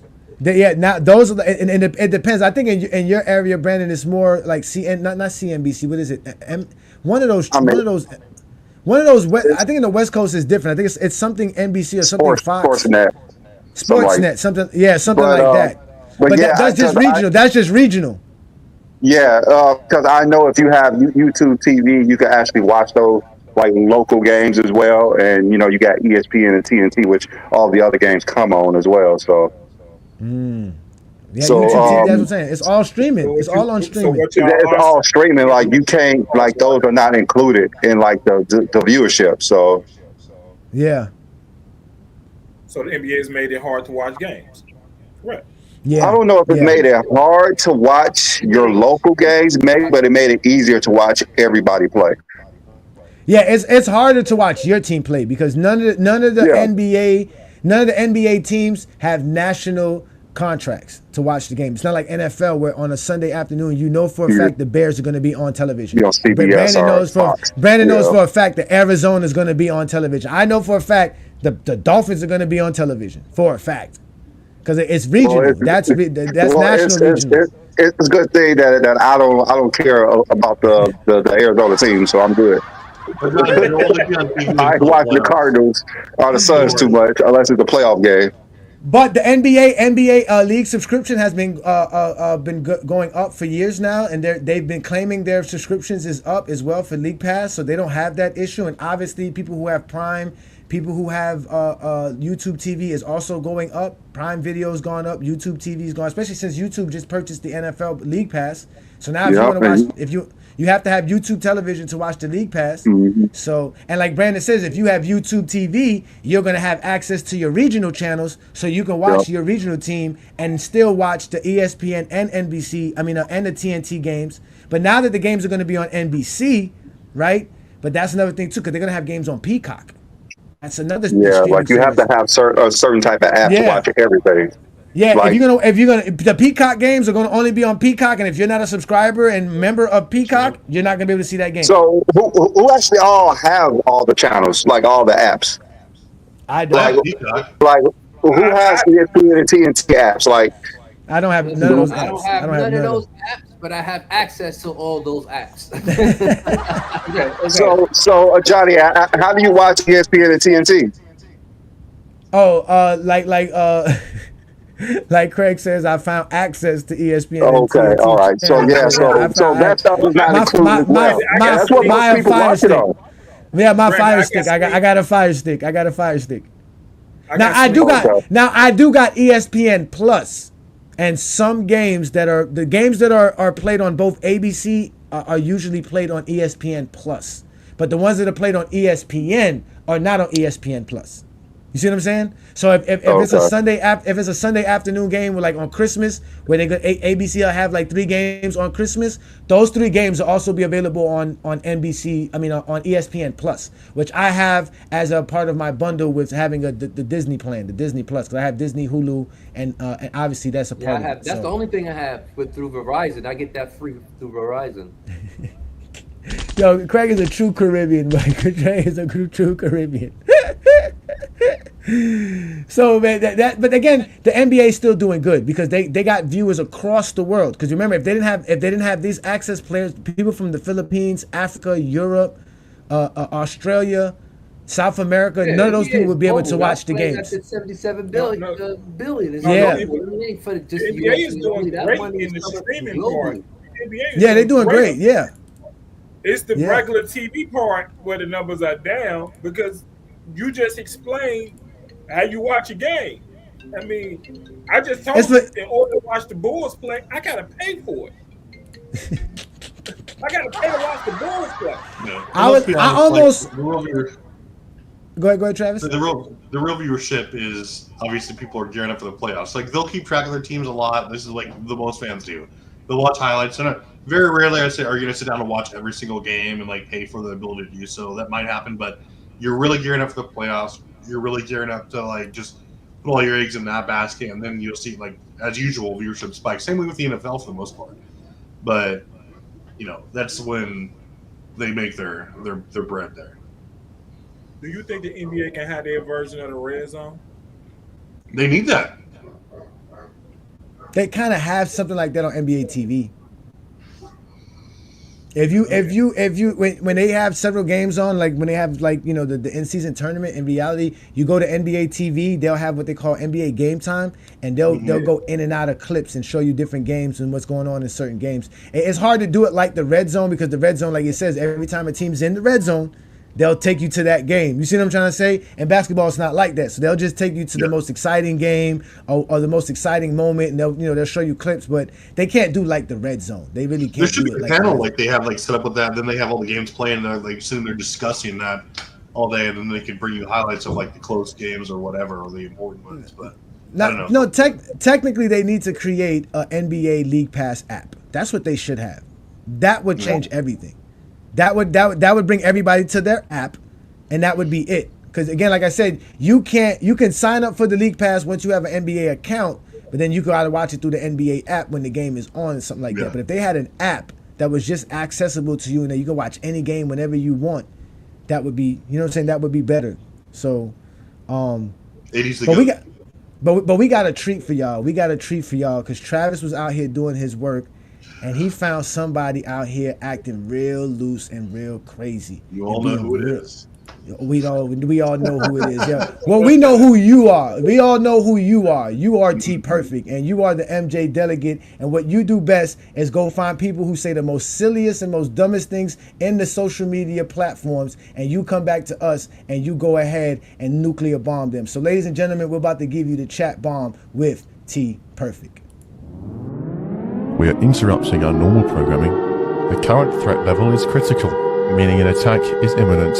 Civilians are advised to remain indoors. In some urban areas, evacuations are taking place. If you're in one of these areas, police will help you to safety. Follow their orders without question. You should remain indoors until you are told otherwise. You should now prepare for a nuclear strike. You will not be able to leave your location for 14 days after the strike.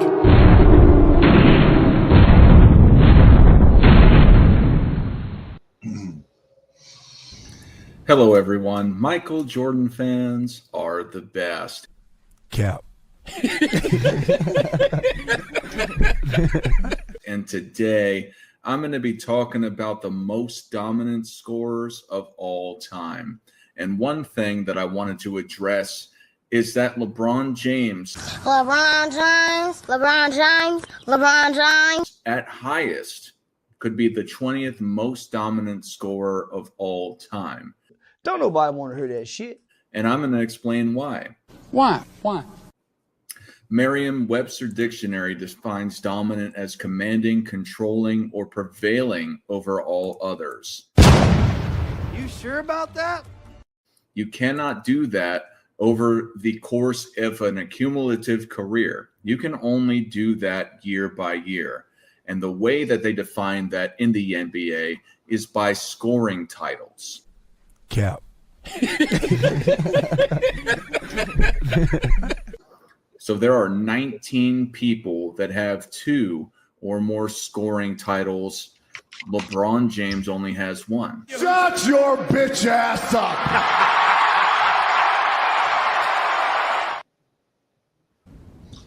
Oh God! So you guys heard it there, right? Like when I was going through, I was kind of like, what am I going to expose there? Because I wanted to kind of give Scap a break because there's like burnout. I understand maybe like you guys want some fresh meat, but and then it hit me. I'm like, okay, why not go to like the source of the most obvious cap that never runs out?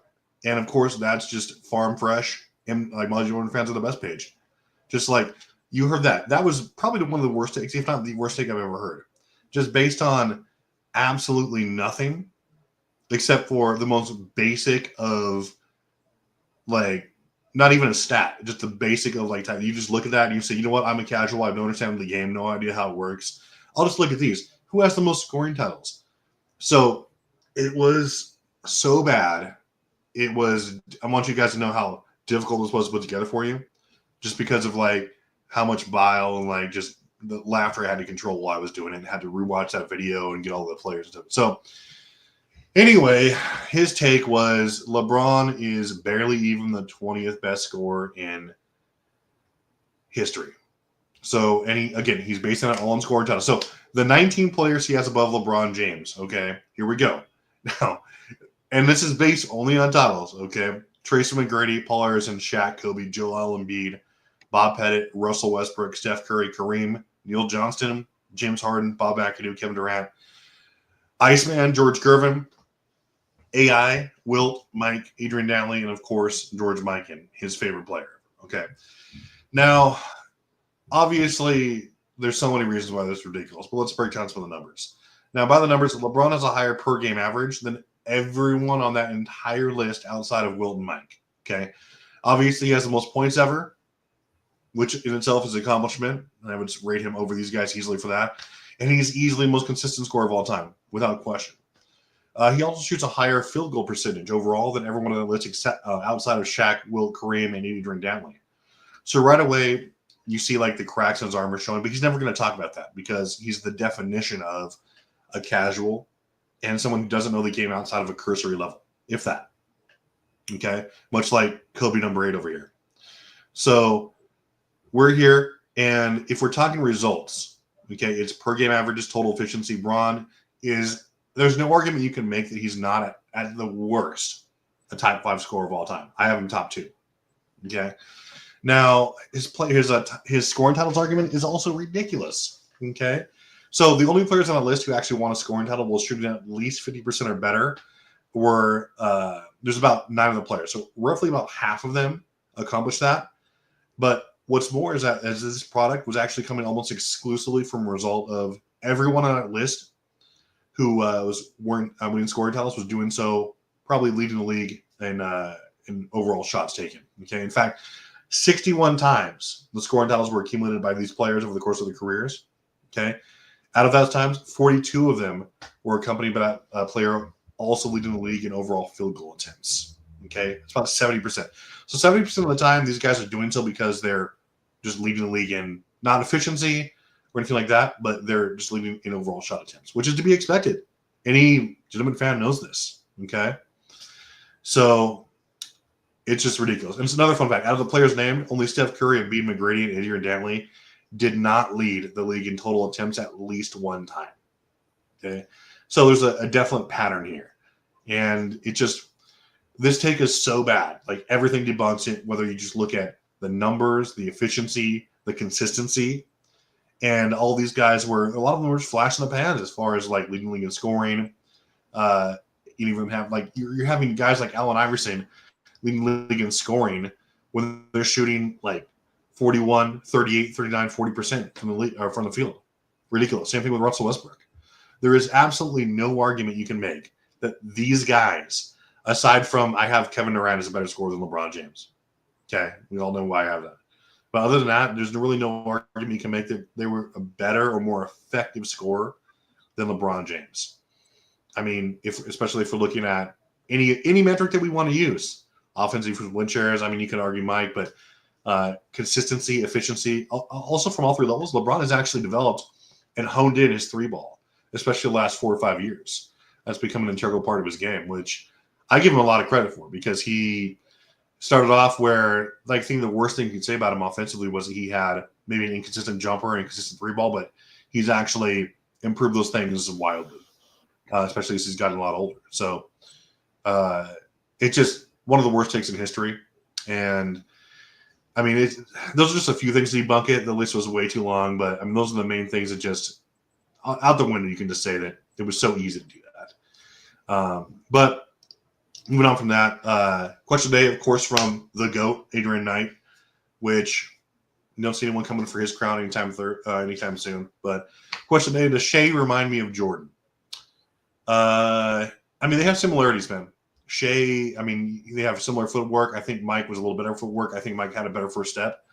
I think Shea is a great he has a great turnaround jumper. He's great at mid-range. He gets to his spots really well.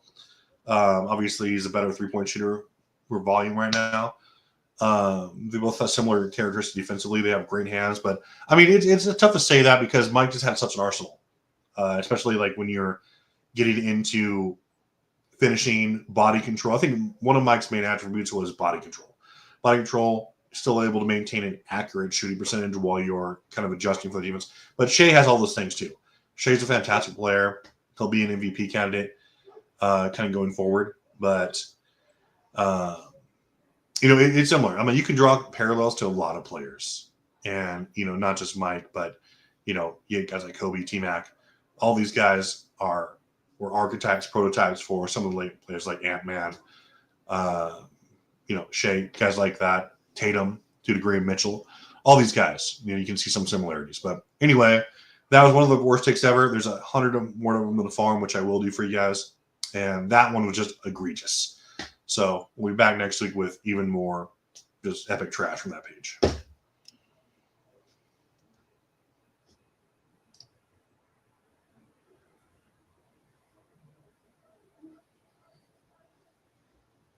Ladies and gentlemen, that was Travis's chat bomb where he actually went after Michael Jordan fans are the worst page for having all these horrible takes that they always have over there, but they seem to have a great fan base that seem to love their content. But again, we don't give a damn about that here in GOAT James Kingdom because Travis just slapped the shit out of Dart. So for that's what you get, because again, ladies and gentlemen, when you say something silly, you're going to have to worry about the chat bomb by Travis, because Travis doesn't play. Shout out to you, Travis. Great job by you going to find that information, because those guys are definitely idiots, and we know that they're the worst of the worst. I didn't even know what to even say. I can't believe you made me go find that damn clip. It's so bad. So bad. Just putrid. Yeah, they like to use weird things to try to judge something like more dominant, because you just don't think whatever you think in your head. So that's why, like, what is most dominant? Like, you could say anything about most dominant. But he gave us the definition. You had to be better than anybody else. What the hell is the all-time scoring record? Yeah, exactly. What's the all-time scoring record means? Better than anybody else in NBA history. He even stated why LeBron's the most dominant. Exactly. They were just ridiculous. Did he say top 10? Did he say top 10 all time, then start talking about the 20th? Was that what he said? He said LeBron 20th. He said LeBron is 20th. Top 20. No, what I'm saying is... He said he's not a top 20th. He's 20th at best, he said. No, what he said was, I'm going to give you the top 10 list, and then he gave you the number 20th player. Yeah. So he wanted to say how LeBron's not top 20, basically. Yeah, that was the point. It was like, so I'm going to give you the top 10 list, but guess what I'm going to give you? This is my top 10 list, but skip 11 through 19. I'm going to give you number 20 on the list, too. Okay, I just checking. That's it. The title of the video was about LeBron as well. That's why I put the part with him saying LeBron James. They got to include LeBron James. I mean, who else you gonna talk about if you can't talk about LeBron? If you're talking about greatest at anything, you have to mention LeBron. It's just such a lack of understanding of basketball. But like, you can't tell him that because he's like, well, the dictionary says this, and he's just such a moron, dude. Nobody said LeBron was the GOAT because he has the scoring title. Again, he became the greatest scorer of all time because of the scoring title. I mean, he's the greatest scorer of all time. Like that's what they failed to realize. They don't understand that. If you look at the definition of greatest, it's LeBron James. I understand like what people understand. He's rewritten the book as far as a lot of things, but especially scoring. Like, nobody's averaged more than 30 points beyond year 15. He's on year 21. He's doing it at 27, and he's still at a great efficiency. Like, there's what can you say about it? It's not a longevity thing. It's just a consistency and greatness thing. He's the oldest and youngest player to average 30 in a season. It's crazy. Like, there's nothing really you can say about it, especially nothing negative. I mean, he's not out there just getting no layups. He's shooting a high percentage from all three levels, and he's leading his team in like his assists, and he's like second rebound. So, like, there's nothing bad you can say about his game, and like he's leaving everyone just as far as just what the expectations are now for an alpha. Like, who's gonna match him? It's getting so bad with LeBron and social media. People are now lying. The thing is, we have to lie about certain things to help the argument. This guy on social media, I wish I had his name. He talked about from 2006 to 2013, Kobe was a better player. And even though LeBron, they won the same amount of titles, they went to the finals the same amount of time, LeBron has more MVPs. LeBron beat Kobe more times. The mindset of a player made Kobe play a better player. So the way you can judge who's a better player between Kobe and LeBron. And remember, I want you to know he said during both their primes. It wasn't LeBron prime he was talking about, it was Kobe's prime. Even though during the time period he's talking about, LeBron actually beat Kobe more times. So the thing and like go ahead. They're saying the player like they're even close to players. Like there's no argument you can make that Kobe was a better player during LeBron, especially during LeBron's prime from like 09 to peak 09 to 13. Like even during his MVP year, LeBron was better. I mean, what's the argument? Like especially Juan Stockton, you want to come up here? Like Kobe's not going to. None of you guys who are safe in chat, like just capping for Kobe, are ever going to come up here and say your ridiculous takes. I promise you this. Let's start with Liddy, who says, so the record means nothing if you think LeBron's the GOAT with or without the record. Because again, I'm a basketball fan. The record means something. You're not a basketball fan. The only thing you care about is the GOAT debate. So again, you guys are safe in the comments. We're gonna drop the link very shortly. You're more than welcome to come up and have a conversation about us and or whatever we say, or talk about the NBA because you should have been watching the games. So we're gonna be off very shortly so that we can watch the NBA games because we actually watch the basketball games here, as you can see. But you guys just don't know how to talk the game, and that's why we have Craig. Craig, you haven't been here for a while. People were asking for you last week. So are you ready for your take? You got some poor takes you want to check and balance today?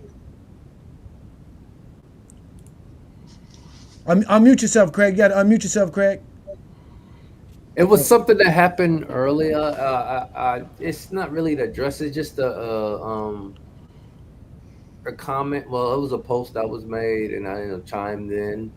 It was basically, they put of course, it was an MJ LeBron thing, and they put that. They brought up the John Paxson in Game 6 of the finals when he hit the three to win it. They brought up the Steve Kerr in Game 6 of the 97 finals.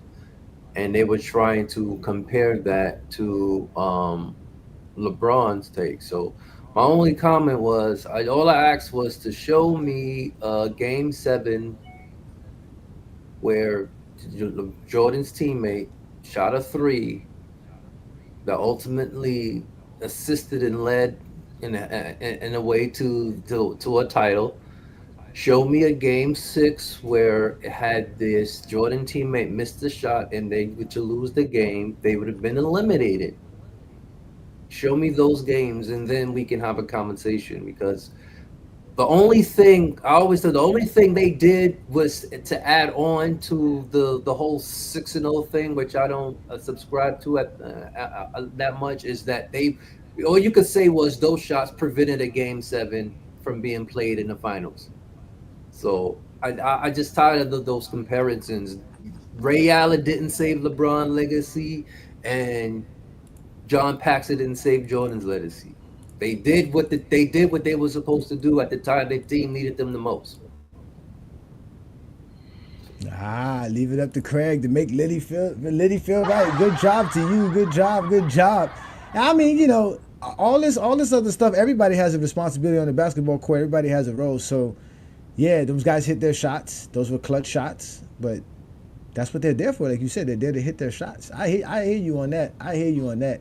They've been bringing up that Kyrie moment recently as well. That's something that they've been bringing up. But, yeah, man, again, they're a little bit upset. Craig, did you see my debate with the ticket? I seen portions of it. I seen the part where you had him stuttering. I seen that clip.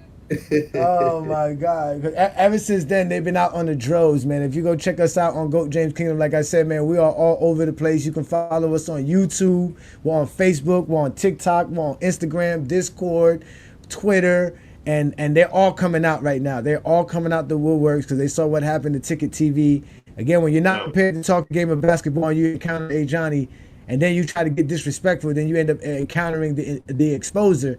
It just doesn't bode well for them. It was just a crazy. It's been crazy for them. It's been a crazy week for us here in GOAT James Kingdom.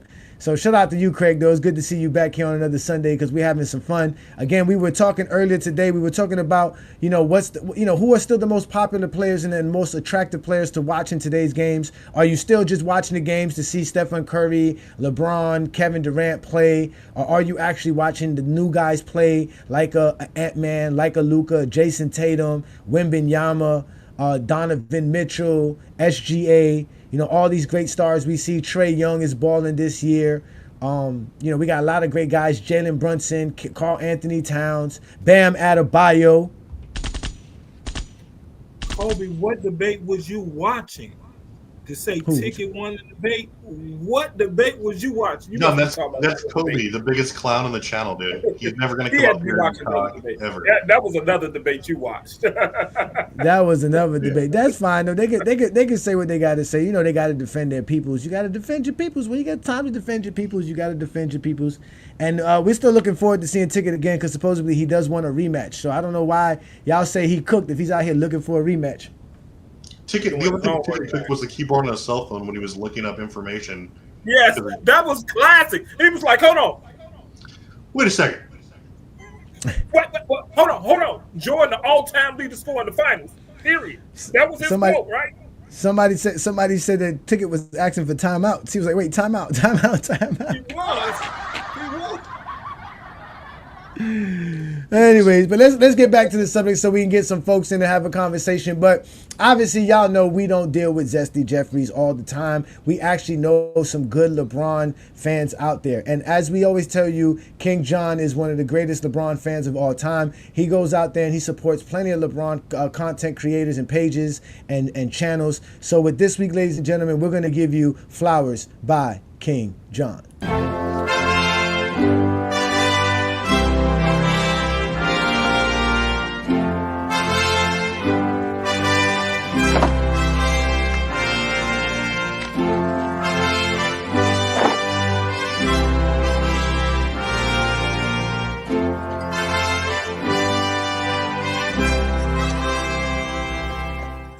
Rosebetters!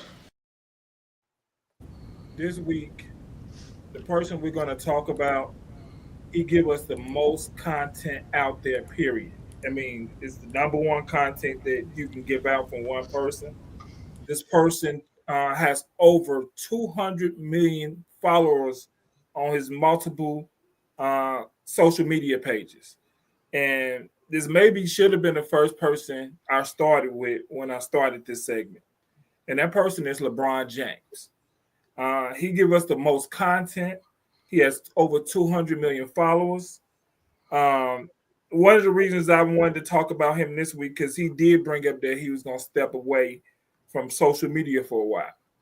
And I watched the social media. I watched one of these main networks talk about LeBron doesn't need to let us know he's stepping away. While he's and he said he doesn't care. While he's having a full segment telling us about LeBron stepping away. I mean, he had a full segment on national TV about LeBron stepping away, but he doesn't care. If you don't care, why you start off your segment with LeBron is stepping away. LeBron gives us the most content about basketball and other things in the world. He's into politics. He's into a lot of different things. He gives us so much content out there. It makes it easy to talk about people, different pages, and have this conversation that we having today. I mean, you got the people who love LeBron, you got the people who hate LeBron. If you want to find a LeBron James hater, just follow LeBron. They're right there. I want to thank LeBron James. He's played 22 seasons in the NBA, and he's given us a lot of great content, a lot of great basketball to watch, and I really do appreciate him as a basketball player. I personally don't know him as a person, but what he give off is he deserves his flowers. And I really did want to give LeBron James his flowers this week because I really do appreciate LeBron James. And one day soon he's going to step away from the game. And even though we're going to have plenty of content to talk about, we won't have him to, his game is coming on tomorrow, so we know who we're going to watch. So the flowers I wanted to give to this week was LeBron James. And I want to thank him for everything he's done for the league, for the world, for his family, for everybody. And I want to tell Jordan fans something. I bought the brand new LeBron James this week, right? His shoes sold out in less than 7 minutes. So I just wanted to say that. And again, LeBron James, I just want to thank you for everything you've done. I mean, this channel is dedicated to you. You know, we talk about basketball and all sorts. This page is dedicated to you. And I really do appreciate everything you've done for the league and for the future of the NBA, not just you. I watched somebody say that what LeBron does, he doesn't just help himself, he helps others. And what MJ was about, he was about him, and that's it. That's why he didn't have as much power around the league as a LeBron does, because LeBron James is not just about him. And how the NBA was in such flux when Jordan retired, and how the NBA is going to be in a better place once LeBron retired.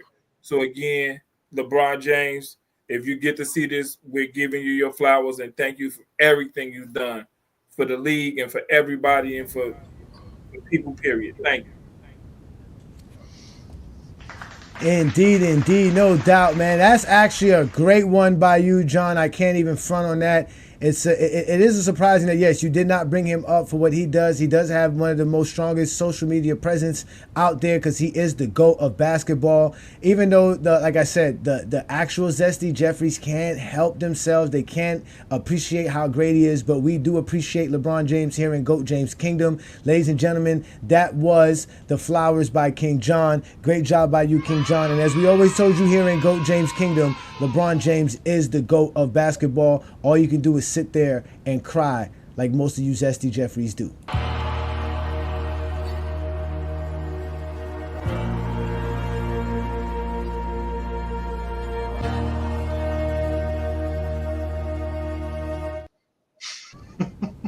Who knew that him praising LeBron was going to have a shot at Jordan included in it too? That wasn't Zesty Jeffrey moment right there, but that's if I had a Zesty Jeffrey moment, I had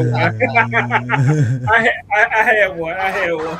You're right though, John. Like, I hope that bum does retire. Get him out of here.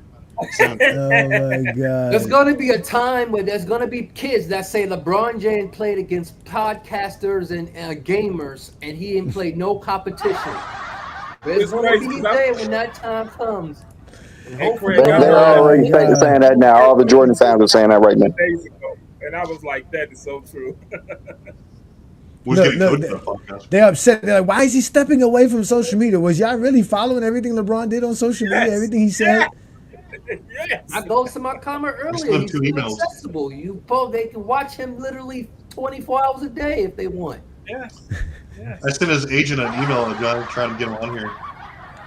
So Jordan has a tough mentality by staying away from the media and saying nothing. But when LeBron decides to do it, now all of a sudden it's weak. He's running from. I have a problem with him stepping away. If that don't mess up his money, he could do what he wants. But if that's going to affect, I'm highly advised not to. Because if you get away from social media, damn it, or advertisement you doing, or the things you promote, that stops too.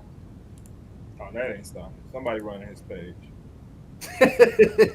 Somebody run this page. That ain't stopping. They always got people running their page. That's for a fact. But I mean, again, he does have a strong social media presence. So good job by you, King John. He does deserve his flowers because he does represent himself better than any one of us could represent LeBron James, even though we try to do it like we do it best. But again, ladies and gentlemen, y'all know what this is. This is the Sunday show right here on GOAT James Kingdom with B. Lee and A. Johnny. We do this every Sunday, noon Eastern time, where we actually talk the game of basketball, because basketball lives forever right here in GOAT James Kingdom.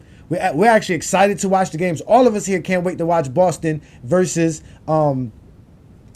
Minnesota today, which is going to be a phenomenal game. So let's bring up a panelist here who just decided to join us. Shout out to Ralph. Ralph is one of our great supporters. Appreciate you, Ralph. What's good, man? What you got for us today? And who are you interested in seeing more, the old school players or the new school players?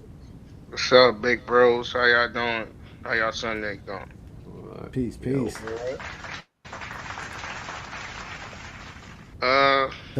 The mic is yours. Go ahead, brother. I want to see the new school guys like Shea, Chet. I mean, guys like that. See what they gonna do. Carry this league further. It's time for a new era coming up. Brian, KD, Chris Paul, Westbrook. They did their thing for a long time, man. Since I was a teenager, so I'm a grown man now, 33. So now it's time for the kids. Now I'm gonna take over, see what they can do. The Ant-Mans, the Maxis, stuff like that. The Evan Mobleys, the D Mitches, the Bookers.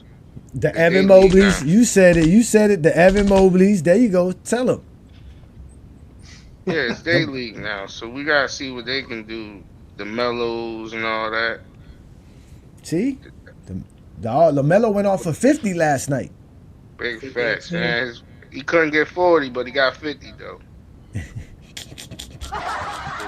you know what I mean? He took 38 shots to do it, but he still did it. That dude is wild. Shooter. Yeah. I like Brandon Miller. Brandon's another player I keep an eye on. Obviously, I got him on my fantasy team. But other than having him on my fantasy team, I do pay attention to Brandon Miller. Yeah, he went to Alabama, right? These guys taking the league in the good hands, and the league is in good hands now. You know what I mean? We got the former players that we used to watch, the JJ Reddick's and the stuff like that, being coaches now. So that it's an interesting league. You know what I mean? We grew up on them guys. Facts, so the league is in good hands from both fans, the executives too. The James Jones with the Suns and all that. Guys that we watched growing up. So it's, like I said, the league is ushering to more of a players' league now. Soon we're gonna see more player owners. You know what I mean? The league is getting in a good place, man. So I like that. Player coaches. That was players, coaches as well. Yeah. So yeah. So hold on, Juan Boy. We're gonna let you up for a second here, Juan Boy. You got Jason Kidd. That's true. Again, the NBA is in good hands. We always tell people that here in GOAT James Kingdom. It's a great product. We like watching the games. There's a lot of great players that you can see. There's a lot of good teams, especially in the West Coast. Obviously, the West Coast is very tough. They got a lot of good stuff going on over there. It's just great basketball. There's a lot of different strategies. You hear it. You see the fans who talk about it on a day-to-day basis. And that's what we're here to do here in GOAT James Kingdom. We're not the only people that talk the game of basketball, but we are one of the best at it. So we appreciate you, Ralph, when you stepping up to the plate. I'm going to send you to the background for a little bit because we got Juan Boy coming up. Any last words, though, before I let you go? The only thing is about the Jokic situation. Y'all got to stop. Like, he don't cook everybody. He don't cook Bam. He don't cook Embiid, bro. Facts. But again, they don't watch the Heat. We know Brandon don't watch the Heat. That's for a fact. We know Brandon don't take his time to watch the Heat, so he just be saying that's a good job. Center in the league. Majority beats minority all the time. Now you kept on that. People don't make up for the other 27. You kept on that, Johnny. I know Bam how good Bam is. Yeah, I know how good Bam is. AD's versatile on defense, bro. He can guard the perimeter. He just can't do it against Jokic sometimes because his big old. He don't like to go out there. He don't like to go out there for no reason. Because then he can't do what he likes to do best: recover and block shots. Because that's what he wants to do. He wants to block shots and get the rebound. That big man wants to go out on the perimeter. Man. Anyways, well, we appreciate you, Ralph, man. Thank you so much, brother. I'll send you to the background. And let's let up Juan Boy. Shout out to Juan Boy, who is a GOAT James Kingdom member and supporter of the channel. And let me ask you a question, Juan Boy. Are you court sessions on Facebook as well? Nah, I ain't got multiple personalities like that. Because somebody must have reposted it as well. So shout out to you. My bad. I didn't mean to do that to you, brother. Shout out to you, Juan Boy. You always support us, man. Thank you for being a member. What you got for us for today, man? Who you look forward to seeing? The GOAT play or seeing guys like Ant-Man or Wemby and them play? I mean, it's a mix of both because they all give us beautiful basketball. Because you got Ant-Man who looked up to KD, went at him last year, but still got the ultimate respect go overseas with him, learn more, see how good he's shooting from three now. Damn. He lighting it up. Yeah. Yeah, but one matchup I want everybody to start watching. I'm not sure how much everybody watched this feud that's been going up between Cade Cunningham and Jalen Green. This is the second time he dunked on them in the last 3 years. I think they taking that number 2 pick personally. But they only play each other. But they only play each other. No, that goes back all the way to high school. Matter of fact, Yeah, it goes all the way back to high school. Because they was going at it. Oh, it goes back to high school. Didn't he smack him in the head running up the court or something like that? They was going back in high school. So, but also one of the kids I like both those players though. Mm-hmm. Go ahead. But one player I really, really want to see play out because he didn't play when he was the number 1 player at Kentucky was Shaedon Sharpe in Portland. This kid, nobody watches Portland, so they don't really get to see him like that. Like, he's been putting it together, but he's coming back off an injury. So I want to see him. I want to see. I think they're wasting his talent over there too, man. I don't think Chauncey Billups is doing a good job over there, man. To be honest with you. Yeah, and it's too much talent to be like who you want. I want to see everybody, old, young. I just want them to hoop. Jonathan Kuminga, you know what I'm saying? Like, he started out like LeBron, more athlete. He's starting to be able to make plays, putting the ball on the floor and hitting open shots. That's going to be wild if he puts it together. It's all about. I don't know. The way that was one of the things that I wanted to watch last night, watching the Warriors, was watching their offense more or less. And they run such a ball movement offense that you're never going to see probably the full potential that probably Kuminga could bring us because of just the way they play the game. And everything is predicated on shooting that jumper. So Kuminga's only going to really be able to take advantage by doing backdoor cuts and on transition.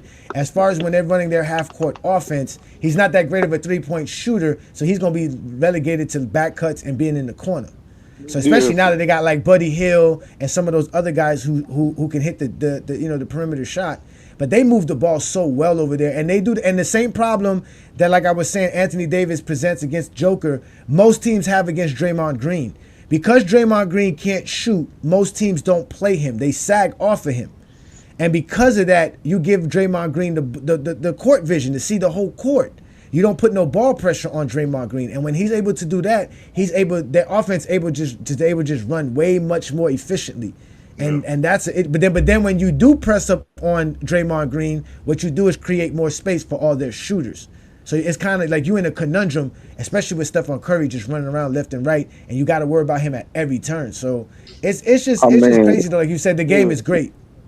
We did see Anthony Davis completely take Draymond Green out the playoff series and didn't even guard him. And Steph Curry had to play point guard. So, you could give Draymond Green space. You just have to have a game plan. No, you just got to have that one. I'll give to you. You got to just have Anthony Davis. I'll give you that one, Brandon. You just got to have Anthony Davis. He's the only one that can do it. I'll give you that one, Brandon. I'll give you that one. It's always been we all saw it though. There's always been spurts and moments throughout Draymond's career where he was a 3-point threat. Then he had the high. No, he can hit it. Yeah, he'll hit it there and there. But a lot of people like they like to sag off of him though. They like to play off of him a little bit to help to cover some space. But that leaves him open because when he has the ball, like I said, the worst thing you want to do with anybody who can pass the ball is give them the space to just look and just dribble wherever they want to. Yeah. Like they're gonna kill you. Yeah. They're gonna kill you. That's the worst thing you can do. Unless you have a versatile defender who could make up for it. Like Anthony Davis, right? Like Anthony Davis. Yeah, you have someone to make up for it. Now lastly, before I get anything in it, before I let somebody else go, let y'all go on with move on to someone else. When AD plays Joker, the only really weakness is that Anthony Davis' strength is inside the paint. He can play on the perimeter, but he has to guard Joker out on the perimeter. So that's going to show the Lakers' defense is going to drop because you got because they're getting backdoor cuts. Look how many backdoor cuts Aaron Gordon and everybody else be getting because AD's out of position. He's made better to move from weak side because he's a natural power forward.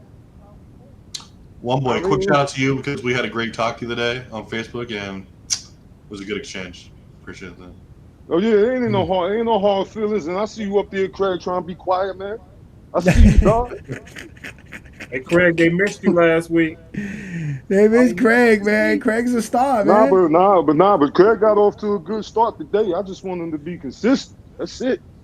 Be consistent. Be consistent. He had all great takes today. What about my segment meant defending LeBron from all these casuals? Like, Well, there ain't gonna be it's never gonna be no defense against Braun, because if you don't like Braun, if you hate on LeBron, then you don't like basketball. LeBron is a basketball player, maybe the most complete one that we've ever seen. And that's just the gist of it. It ain't no, even if it's cold pizza, it's still pizza. I mean, like, you ain't lying about that. Cold pizza's still gooder than the motherfucker, boy. You still put that motherfucker in the microwave. Go ahead and put it in the microwave. Like they say, give him some steroids, give him some PEDs, and put him on the basketball court. Put him on the basketball court, man. But indeed, man, Juan boy, we see you all over. What happened? What happened, Craig? You don't put no pizza in the microwave. You're going to be chewing on that dough for the rest of the day. Yeah, if it's anything but Pizza Hut.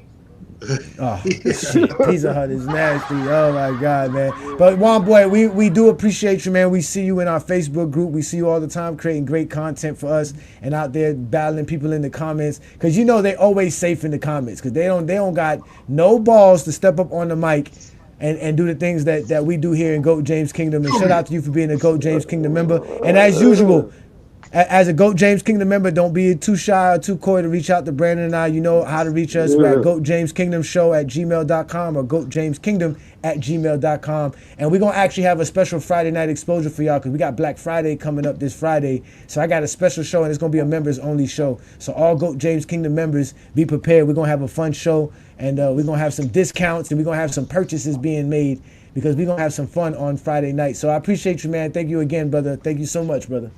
No problem. And ladies and gentlemen, we are the GOAT James Kingdom platform. Hit that like button, hit that subscribe button. Don't be afraid to become a member of the channel. You got me, A. Johnny the Exposer, my boy B. Lee. We got Travis, Craig, and John here every Sunday doing what we do best, talking the game of basketball, because that's what we do best. You could be safe in the comments or you can hit the link. We were discussing, the NBA talent of today. And what's more attractive to watch? What are you interested in seeing? The old school players or the new school players? Now, when Brandon introduced this to me, I kind of felt old because he called LeBron, KD, and Steph old school. So if they're old school, Brandon, what is the 1900s? Can you help us understand that, Brandon? That's ancient. No, but we're just talking about the players today. Man, but that's something to think about, right? Because when Juan Boy says he's 33, so he was born 91.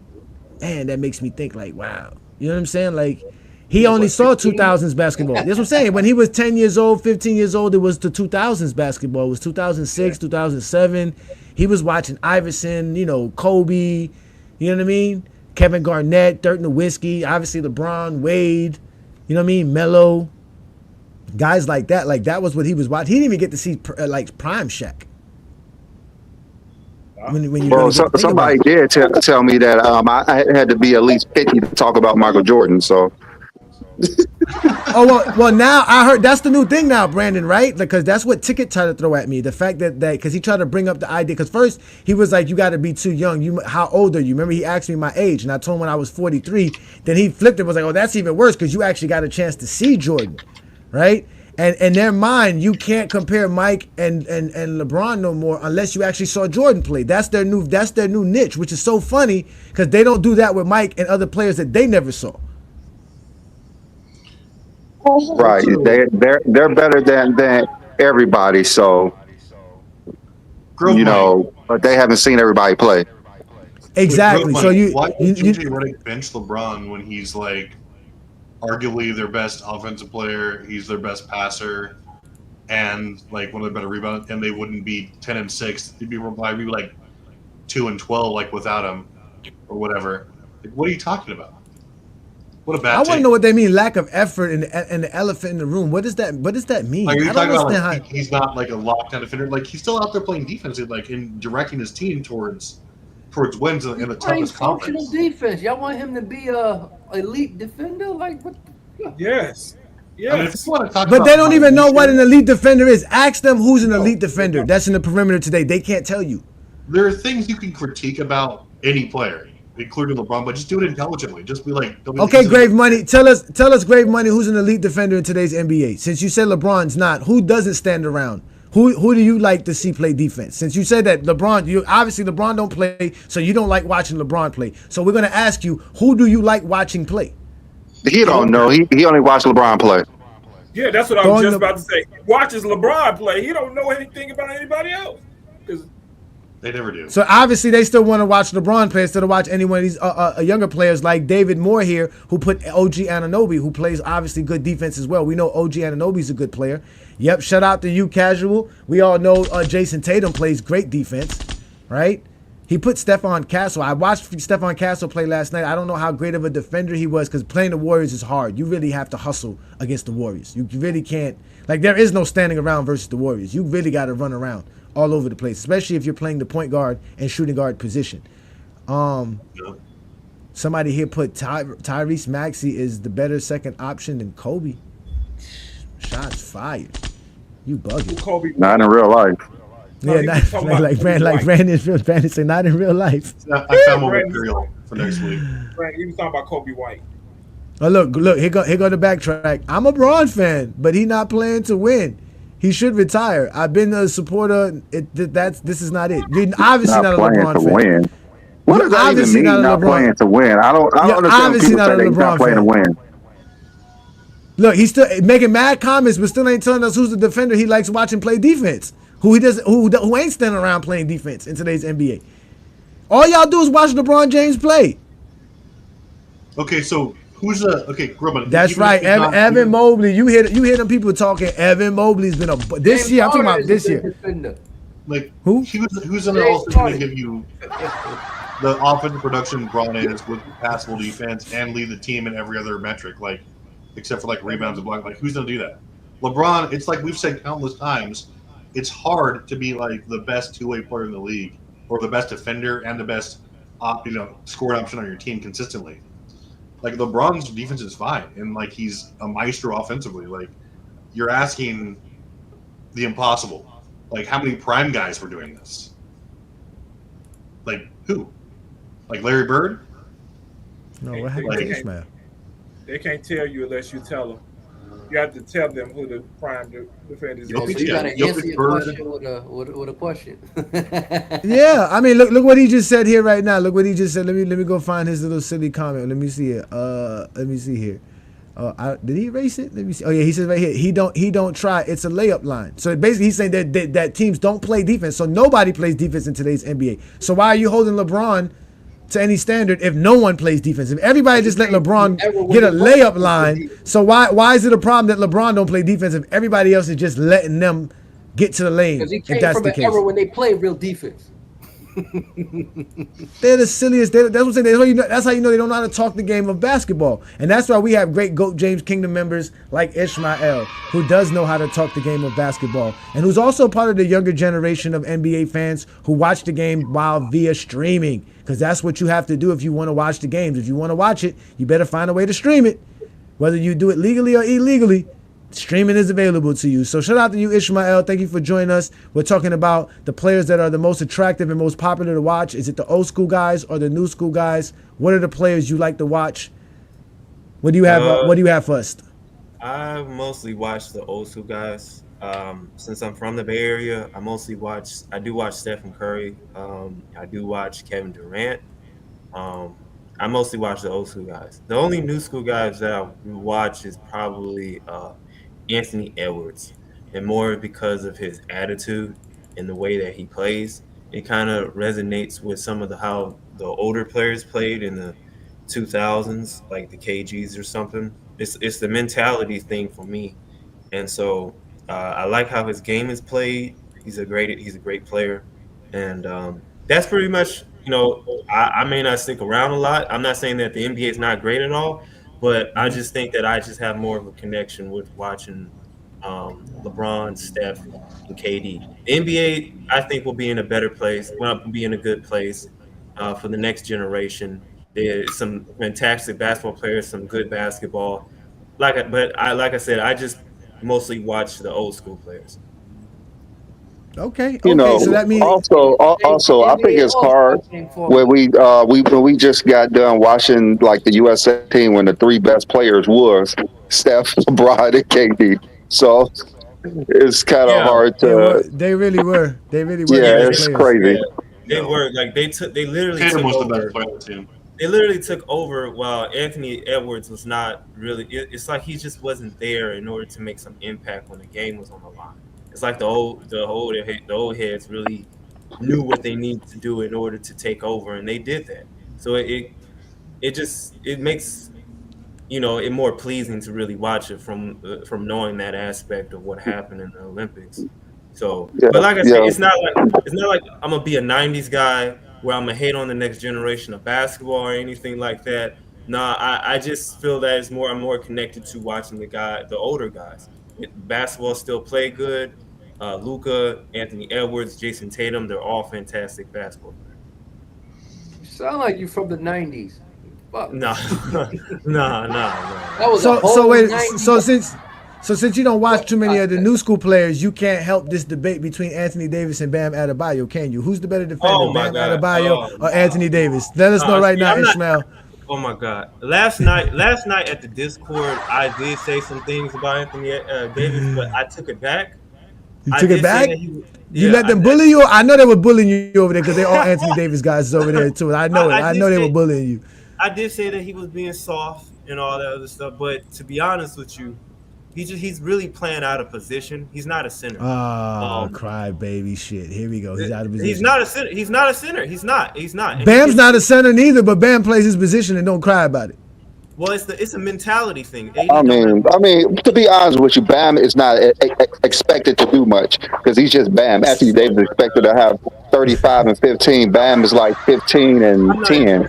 So it's the expectations are a lot higher for Anthony Davis. Bam's pretty Oh my God. I mean, that's true too. But I'm not. Look, I've been watching a lot of Expectations. Lakers games. I've been watching. I watched a lot last year, and I've been watching almost every game this year. Even when I'm at work or in class or something like that. But when I do watch, AD just doesn't have the mentality of a center. It's not just about the size. He doesn't really have the size because he's about the same size as LeBron James, if you think about it. But he doesn't. Yeah, he's like. I thought AD isn't he 6'10", 6'11"? Yeah, he's 6'10", but he's long. He's a long 6'10". Right. He's about the same size. He has a longer wingspan than LeBron for sure. Yes. Definitely has a longer wingspan. But they're about the same size. LeBron might actually be bigger than AD, to be honest with you. No, he's not. He's not bigger than AD, but if AD's only 260, 270, and LeBron's 260, 270, but a couple of inches shorter. He's like 1 inch shorter. Shouldn't LeBron be? I mean, like just bigger in stature and just in general? No. No, LeBron is like 1 inch shorter than Anthony Davis, bro. They weigh about the same. So it's like Anthony Davis, he's definitely bigger than LeBron. If you see him side by side, Anthony Davis bigger than LeBron. Anthony Davis definitely got bigger. He definitely got bigger throughout the years. He definitely when he came in, he was scrawny. Correctly, because they say they looks like they about the same. So I don't know, because LeBron might carry more muscle mass. So they say AD's 250. AD's 250. Yeah, they're about the same weight. The thing is that it's not even just that. Sometimes it's not always size; it's a mentality thing. AD don't have the mentality of a center. He gets pumped when it comes to like real physical centers. You watch the games. You got to be able to uphold the intangibles. Like he may have the stats, and people say he's one of the greatest centers in the league. That don't mean nothing for the Lakers at the end of the day. You need somebody to go down there and grab rebounds to be physical because AD has too much responsibility. Like he is a great scorer, he can rebound, but when he's getting pushed off and taken out of his spots, and when he's playing physical against guys like Andre Drummond, Jarrett Allen, Sabonis, Sabonis stay kicking his ass. Don't bring up Sabonis. Yes, Sabonis, or other. What's the center from the Magics? Like when he's handling against guys that are really physical and real centers, We don't care that he's playing against centers that ain't really about it like that. We talking about guys that are really centers that you got to handle like that. And it's not a good thing because you don't want your best player in terms of production and impact on the court to be able to deal with all that responsibilities and blows, because it takes the momentum out of the game. It drains him mentally, and it changes the momentum out of the game. So that's why you need a center. AD it's been like this like since I've been watching the Lakers as much as I have since last year, and it's just the same old bullshit. I got an answer. I got an answer. I'm not gonna lie to you guys. I got the answer for the Denver Nuggets. It's real simple. You put LeBron on Joker. That's it. You have no other answers. You have no other things that you can do. You put LeBron on Joker and let LeBron play Joker and leave it at that. It's not even about, bro. It's not about Joker though. Hey Johnny, it's not even. Look, LeBron can probably he can guard Joker, but you're not gonna really have. He's needed for other responsibilities like facilitating for the team and scoring and whatnot. Yeah, this is not a video game. You just can't put LeBron on Jokic and think you're gonna win. Like Jokic does a lot of things that Anthony Davis can't even stop. So how is LeBron going to stop it? I think that LeBron can be effective on Joker, and I'm not saying he's going to. He's going to affect the whole thing. He's going to affect Joker. He's going to Joker. Yes, he is in the fourth quarter, because that's when the Lakers lose. They don't lose the game in the first and second quarter. You got to put LeBron there. Then they start losing in the second half, and especially in the fourth quarter, where they lose it. Last 5 minutes of the game. Last night it was before that. But it's something about the Nuggets. No, it's something about what the Nuggets do on a consistent basis or on a good basis that the Lakers just can't stop. So when it gets down to the nitty gritty, they put the right five on the floor, and the Lakers cannot stop them. For some reason, Jamal Murray plays better. Michael Porter Jr. plays better. Aaron Gordon plays better. They all seem to everything that they seem to do best seems to work well versus the Lakers. And I think that if you put LeBron on him in those moments, just like they did in the USA Olympics, he can detain and contain Joker to the point to where those guys are not going to get their shots. It's going to be tougher for those guys because Joker makes it easier for everybody else on his team. So you have to some way find a way to contain Joker. Let him score, because him scoring, that's not what he wants to do. He doesn't want to score. He wants to pass the ball. And that's what you got to make in the post in the Olympics. So when he's playing, I know that, and LeBron was sticking him there, and LeBron was guarding him. Doing that in the NBA, he's not going to be strictly in the post. Like LeBron could easily front Jokic on the post and not let him get the ball, but Jokic is not going to do that on the Nuggets. That's what I'm saying. But that way you have LeBron on him on the perimeter, and guess where you got Anthony Davis protecting the paint like y'all want him to be. It's gonna be better that way for them. Hey Johnny, it's not that simple, because the Lakers, he was able to do that because the USA team had other players that can contribute. The Lakers don't have that. They don't have a facilitator. They don't have the facilitator. They don't have another prominent. I agree. They don't have Anthony Edwards on the floor. And LeBron is not going to do that through the entirety of the second half because of the responsibilities he's needed for. So, and it's not just Jokic. I'm saying that even for AD, I know the Denver Nuggets have this thing over the Lakers, but it's not just Jokic. AD is being dominated, or he's being punked by centers, guys with the mentality to go and bang in the paint, to get boards, to play physical. You don't want that on AD. That drains him mentally. That takes the momentum out of the game. You got situations where, like Orlando, out rebounds you by a large margin. A center, no-name centers that just pretty much do what they want with him in the paint. You need a big body. You need somebody that can be effective, so AD can focus on other factors as being a great power forward.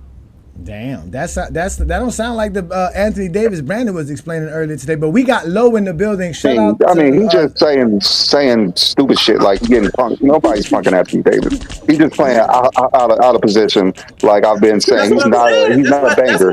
You say he's out there getting punked by everybody. He's getting punked by no damn body. He's just out of place. Like that's like saying LeBron James is constantly getting punked by Jokic because he's getting rebound. No. He's just not as big as Jokic. He's not getting punked out no Jokic. Listen, I keep telling y'all be sleeping on Joker, man. Joker does it all, man. Joker does everything. He's averaging 30, 10, and 10. What the hell are you guys talking about? He played one game. I'm talking about even on the defensive side. I'm talking about even on the defensive side. He does everything. He does it versus everybody. He's averaging 30, 10, and 10, and shooting 60% from the three-point line. Why are you guys acting like this is the first time he did this last game? I don't understand it. Like, have y'all been watching the NBA at all the last 4 years? That's not what I'm saying. That's not what I'm saying. The last 4 years, no one watched the NBA. That's not what I'm We saying. do. We do know. Listen, we do know somebody that does watch the NBA and he does do playback and he watches the game live and you're able to watch him live. Is a legend of winning. We do have Lo in the building. Shout out to you, Lo. Thank you for joining us again on another great Sunday afternoon. You hear what we talking, brother? What do you got for us? You're a Laker fan. You watch them play all the time. What do you think of our conversation? Hopefully, my background isn't too bad. But this idea that AD mentality is bad is it's a terrible narrative. It's just a horrible narrative. There's no way that somebody can average 12 to 13 rebounds for the past 2 years and he gets punked by everybody on the boards. That makes absolutely no sense. Because they don't watch the game. 0 sense. That's not what I said. I watch the games, bro. That's not what You I'm saying he's constantly getting punked by all the big guys because he's a power forward. He's not a big body center. It ain't about this. And he's averaging more rebounds than those guys you're talking about. He's averaging more blocks than you guys you're talking about. But Lo could agree to this. Hold on, babe. But Lo could agree to this. Lo, what are the things that we can point out to when we see Anthony Davis have these deficiencies when he's playing like a Joker or a Sabonis or these big centers where it seems like he doesn't have that dominance like he does on other nights? It depends on the center. So like when he goes against Nurkic and he doesn't out-rebound Nurkic, 9 times out of 10 it's because they're asking him to guard like KD on the perimeter because they have him switching way too often. So he can't grab boards. The same thing happened last night. Like the reason why they went loose in the third quarter is because Jokic was pulling him out of the paint and they were just like backdoor cuts or curls that if he helps on and he switches, then Jokic is going to be on a smaller defender or guard. But AD is pulled from the paint way too often. He's being asked to do way too much. AD's being asked to defend on the perimeter, switch and help out, rotate over, and you're trying to figure out why he doesn't grab as many rebounds as centers who just stay in the lane all day. That's a dumb take. That's just a dumb take. He is not Drummond. He still averages 12 to 13 rebounds on a game-to-game basis. He still does that. No, he does. He still hits the boards. But I'm saying when he plays against Sabonis and he plays against players like Rudy Gobert, Karl Anthony Towns, and some of these other centers.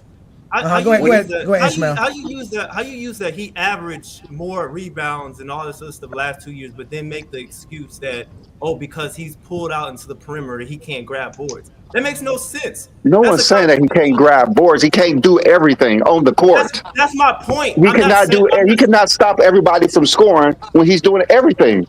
That's my point. He's easily the best defensive player on the team. I'm saying that he doesn't have the mentality of a real center. That's what I'm saying. Every time that he goes up, the physicality. What center guards everybody? What are you talking about? Bam Adebayo. Bam Adebayo. Bam don't either. But what center are you talking about that guards everybody? Mentality of a center who guards the point guard, small. What center is this? I'm not taking that away from Shaq in his ability to do so. That's not what I'm saying. I'm saying that in situations where AD is headed against rebounders, especially that are scrappy and physical, he has a hard time, and it affects the momentum of the game with the Lakers. That's literally what happens. That's why he can't play. He's not a center. And he's playing out of position. That is my point in the first place. They're literally physical. You watch him against Andre Drummond. He's like being physically dominant against AD. Yeah, most people get out. Most people get out rebounded by Drummond. Like I don't like you. What are you? Best rebounders in the game. Not, dude. No. I get this to everybody. I get what both of y'all are saying. I get what both of y'all are saying. Yeah, because those guys are great rebounders, so you can't hold it against AD that they out rebound them. But But to go with Ishmael, it seems like when he's playing. No, it seems like when he plays them. Well, AD had 10 rebounds yesterday, right? He had 10 rebounds yesterday, right? He didn't have a lot of rebounds. He didn't have a lot of points. So if AD is on because in the second half. What he started to do is pull AD out the paint because Jokic was at the top of the key. And they were either running curls with DHO curls with MPJ or they were just getting backdoor cuts over and over and over again. How can AD be on the perimeter guarding Jokic while he's either DHOing or taking shots while also running down and crashing rebounds? He has to do both. No, but that's what I was saying. No, I got what you're saying, but that's what I was saying. That's the problem, and that's the thorn in the Lakers' side. So it's not really yeah, but that's what I'm saying. But that's why they're losing. By Jokic. No, but that's what I'm saying. Out rebounded by Jokic. No, but this is the thing. This is the thing. No, but no, this is the thing. Guys like Rudy Gobert, Wemby, Bam are more comfortable. Evan Mobley are more comfortable playing that perimeter possession when AD's really not that comfortable in it. That's a part of the mentality that Ishmael is saying, that when you have to playing what the perimeter. Yeah, when you have to like Lois saying, when you have to draw Anthony Davis outside of the paint and make him guard outside of 15 feet and play in the perimeter more like he has to do when he plays someone like a Joker, he's not that effective. And it's like he said, he has more responsibility now. He has to do so much because, like you said, Brandon, that doesn't make any sense. That does make sense. You're pulling your best interior defender to the perimeter. How's that Anthony Davis' fault that his team is constantly getting backdoored? That's a Johnny going with this narrative that AD is not a good perimeter defender. That's not what I'm saying. I didn't say it's not good. I said he's not as good as Wemby. He's not as good as the other guys I mentioned. That's what I'm saying. Doesn't make any sense. His teammates, Anthony Davis has nothing to do when Austin Reeves gets backdoor for a layup. Nothing on Anthony Davis. That's yes, you can stop. You can play you can play the passing lane. Have better active hands. He doesn't have that. But how can you play the passing lanes when Jokic is the one at the top of the key making the pass? He doesn't have active hands. His hands is not active enough. He doesn't prevent Joker. How can you? Okay, let Lo ask the question. How can you play the passing lanes when the person that you are defending is the one making the passes? That's what I'm trying to explain to you, by pressing the ball, the guy with the ball, by pressing him. That you can't just let Joker sit there and pass. So you have to get up on him. You have to. Why hasn't no one stopped Jokic yet in the last 5 years? It's again, we've seen players slow Jokic down. They're not winning every game. They beat the Lakers all the time. Which player stops Jokic? Which one player? I didn't say stop. I said we've seen people slow the Nuggets down. Slow down. Which player? First of all, I've seen Bam do it. Bam does it. I've seen Bam do it. I want everyone to go check what Jokic did in the finals against Bam. Yes, Joker. I didn't say he stopped him. I said he slows him down. He's also slow. What he did against. Go see. I did. What you mean? You know I watch my Heat. You know if anything I watch my Heat. No, you know I watch my Heat. He won in 5 He averaged what? 26, 12, and like 8. Hold on, Jesus.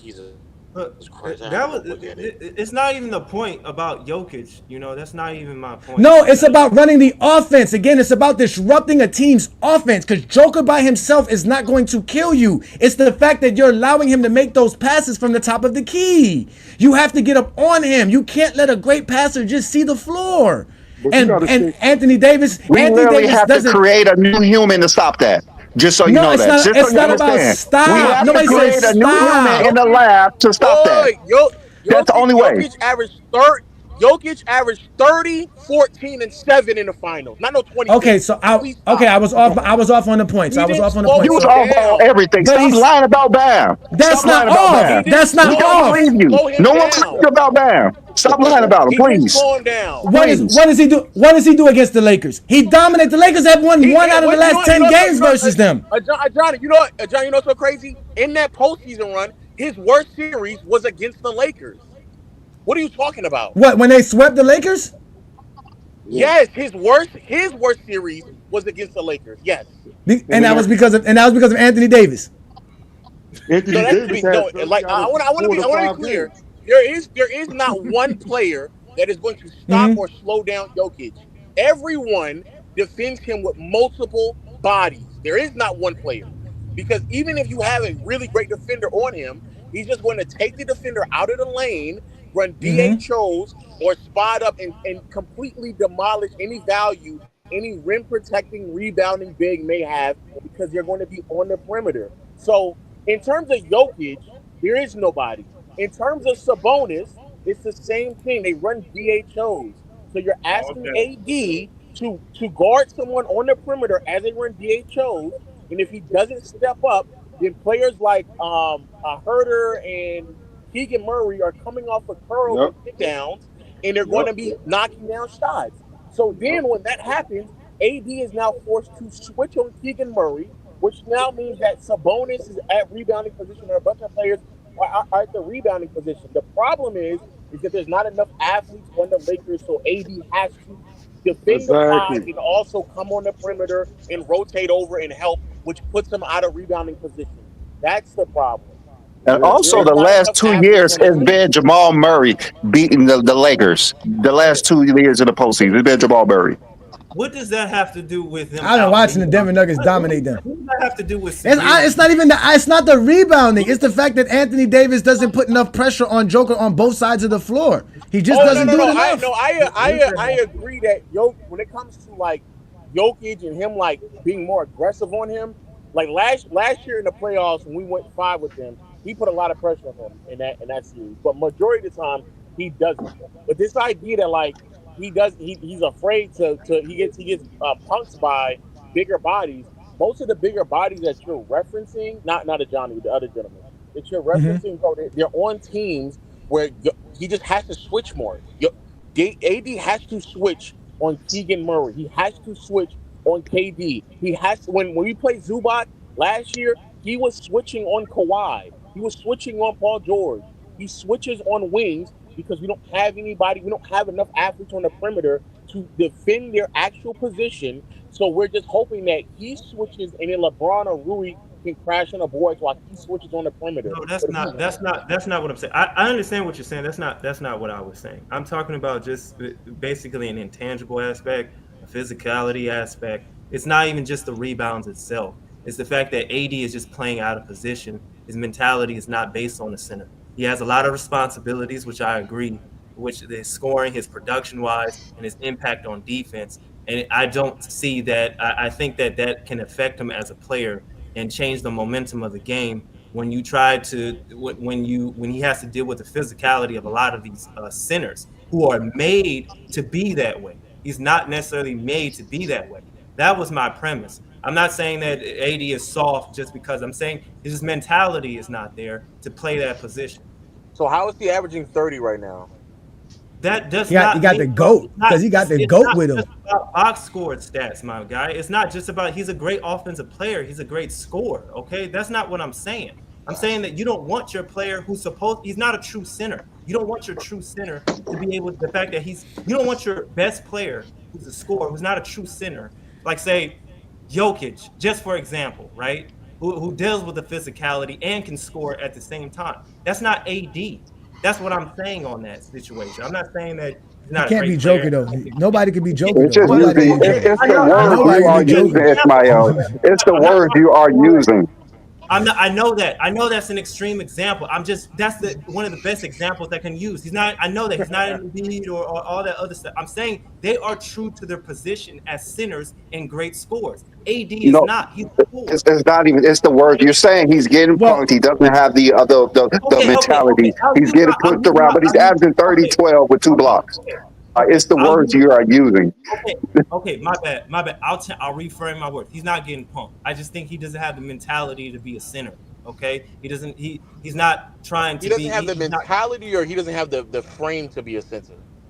Both. It's both. He has the frame. He doesn't have the mentality. It's both because there are guys that are small that can be small or just the same size or same frame as him, and they can be.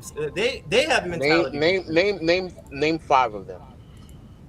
Name 5? I mean, name 5 players who have a similar frame or smaller. That's not the point. That's not that literally has. You just sat there and said there are plenty of players. You said that. I didn't say there were plenty of players. I said there are players. There can be players. Name me 2 of them. Name me 2 of them. Name me 2. Bam Adebayo, I guess, and then that one boy from I would don't bring up Bam because they don't like Bam. Bam's the dude. We all know the argument around Bam is a lie, so that's what it is. Okay, but fine. We'll say Bam, the man who averages 0 points. That's not the point, my guy. That's not my point. The man who averages fewer points takes more jump shots. So he's not like he's getting down low and banging down low with a bunch of bigs. That has nothing to do with what I'm saying on offense. That's offense. You're purely talking about Yeah, offense. well, he averaged fewer defensive rebounds and fewer blocks. Is that better? God, bro, that ain't got nothing All to right, do fine, with the fine, stat. fine. Bam, and who else? Oh my God, that has nothing to do with it. It's not what I'm saying. That's not what I'm saying. Like, you're not listening. So it's Bam and who else? No, bro. Listen, I'm not gonna. That's not the point, bro. You're not hearing me. Okay. That kind of is the point. That is kind of the point. No, it's not kind of the point. You're not understanding what I'm saying. I'm talking about in terms of an intangible. When you watch the game and you talk about dealing with the physicality, AD is not that kind of a player. He's a great scorer, but you need other players to deal with that. In order, in case the situations like the momentum of the game changes, because there are guys out there that are rebounding him that have that ability. You don't want that on your player. That is clearly what I'm saying. You don't You want just that. need a better defensive team.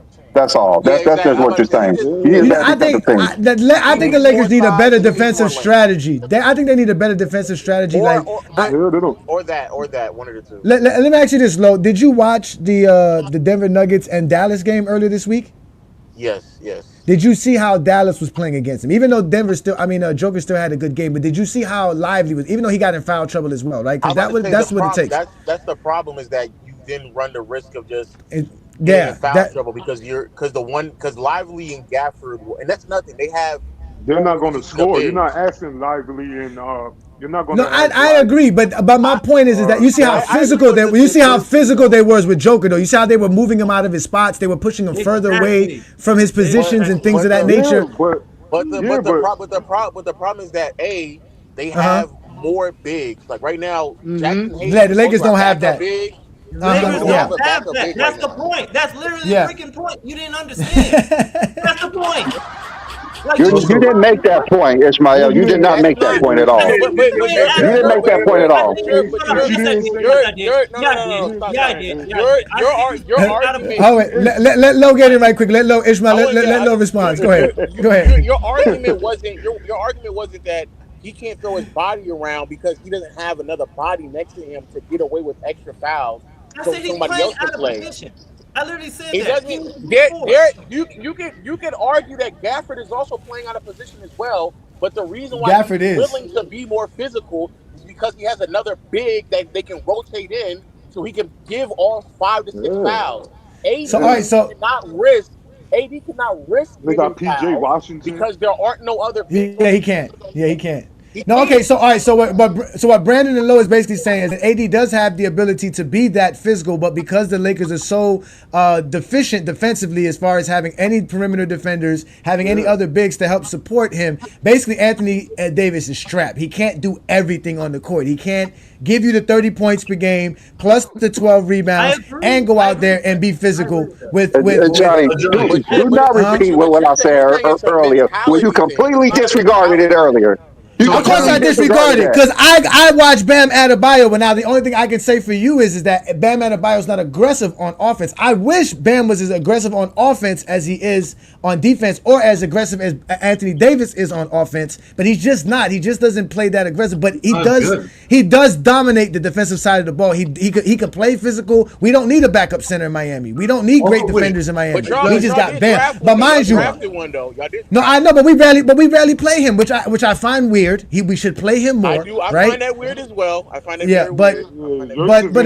but again, I just think Anthony Davis is obviously a better player than Bam Adebayo overall, especially this season. But I think Bam is the better defender. But Bam hasn't been that defender this year. The only people I put in front of Anthony Davis defensively, as far as a big man this year, is Evan Mobley, Wemby, and Joker. After that, I don't really can't have. Even Gobert's not playing that great. You're tripping on your but Evan Mobley is Low, I don't know what people be seeing. Low, Joker plays great defense, bro. Low, I'm not saying he's a bad defender, but he's not better than. But you got to also remember, Evan Mobley is benefiting from playing alongside Jared Allen, who's a great defender. I got you. That's true. The Lakers don't have. They do have Jackson Hayes though. They do got Jackson Hayes though.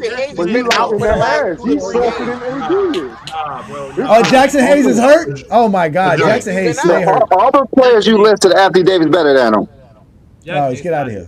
Johnny. So wait, also AD was giving Joker like 30 and 15 on 63% shooting last in like that series last year. So he was making more. AD is a great offensive He's player. perfect. Bro. He scored like 30. Point, bro. He like scored nah, 30 in like 4 to 5 games. Ain't nobody saying AD scored not a 30 great when he got player. hurt. Like, He was making it work on both ends, dude. Like that's why that's the only reason Lakers were in those games. I know Jamal Murray hit 2 jumpers in his mouth.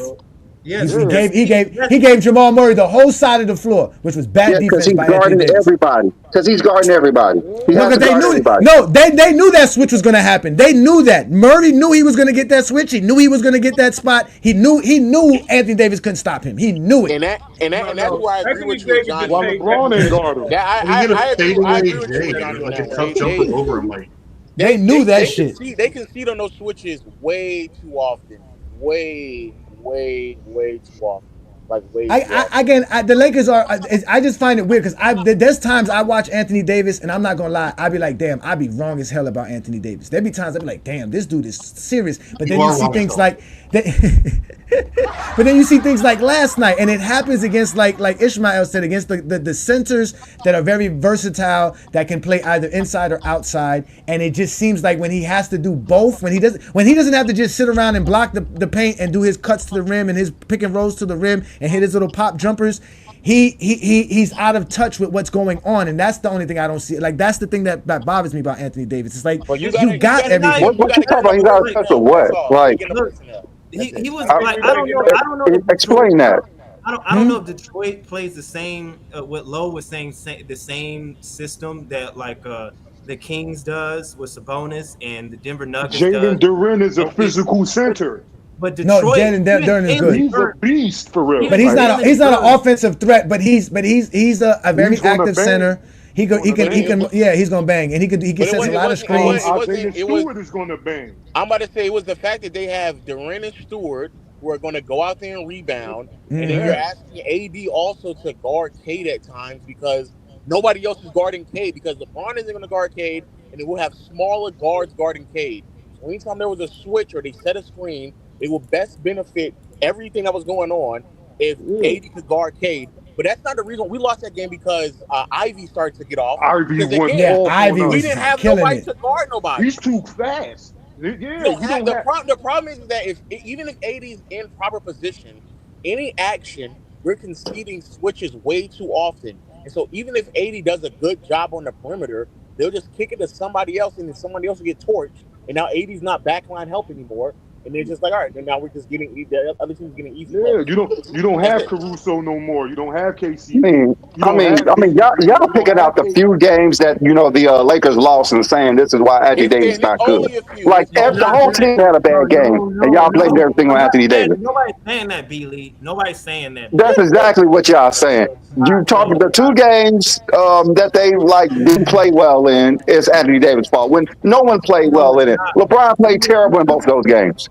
Even against Detroit, Jalen Duren was being more physical than freaking AD as well. He out rebounding. He's bigger than him. No, it's not. That's the point.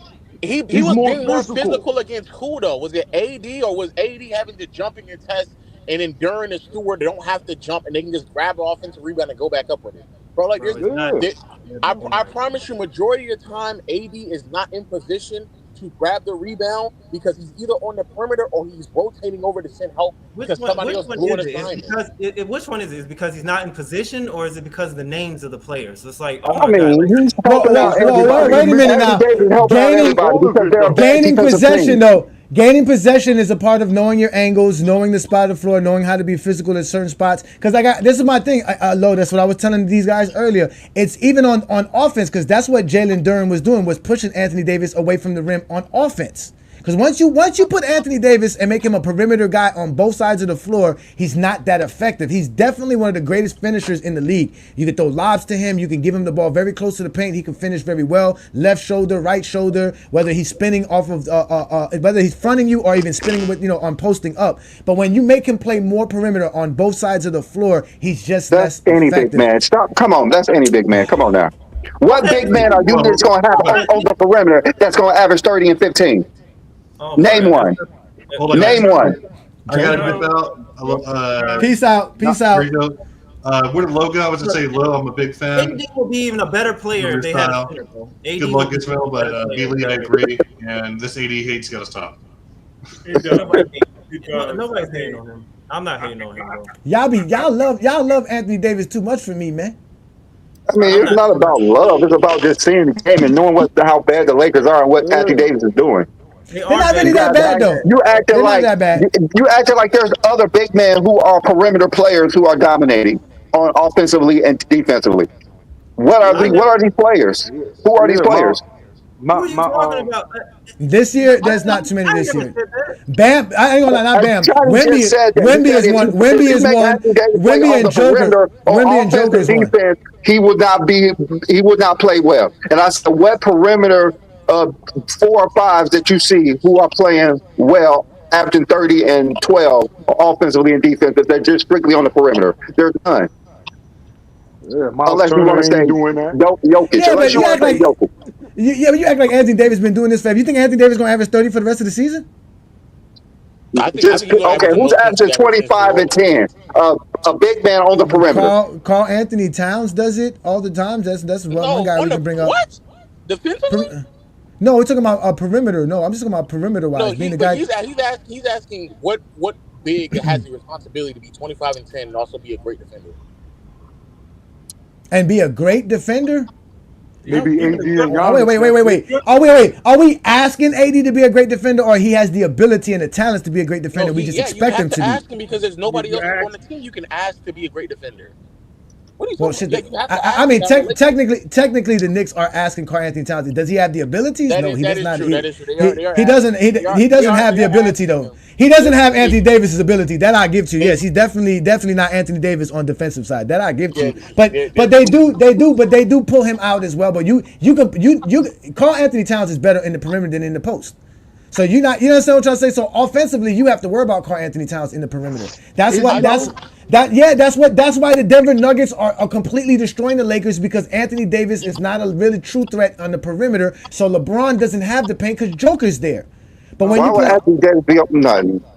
No, I'm not going to talk about the perimeter more. We can never give Anthony Davis no kind of responsibility to play today's NBA's game, because that's what big men need to do. They need to be like Wagner was the other day and hit that dagger 3 in your mouth off the dribble. You got to be able to do that as a big man. Nobody respects you if you're just a big man. Wagner's a big man. Wagner is more of a perimeter-oriented player anyway. But that's what you have to be. But that's what you got. That's what you got to be. You got to be Wemby. That's it, bro. You got to be Joker. He's 6'10" too. But Wemby is like wasting possession shooting the amount of threes he's shooting, because he's not even making them at the rate that he should be making them. He's kind of bad at it. I no problem, though.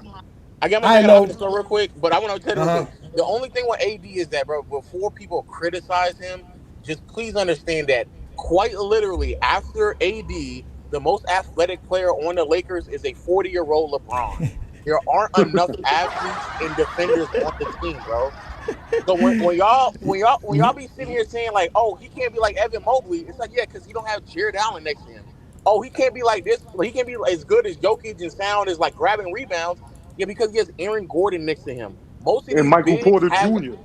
But most of these bigs have length and athleticism next to them, so they don't have to make the same level of commitments away from the basket that AD has. I agree that Bam is also unique in this circumstance, and I give all the praise to Bam, because I do think Bam is very underrated.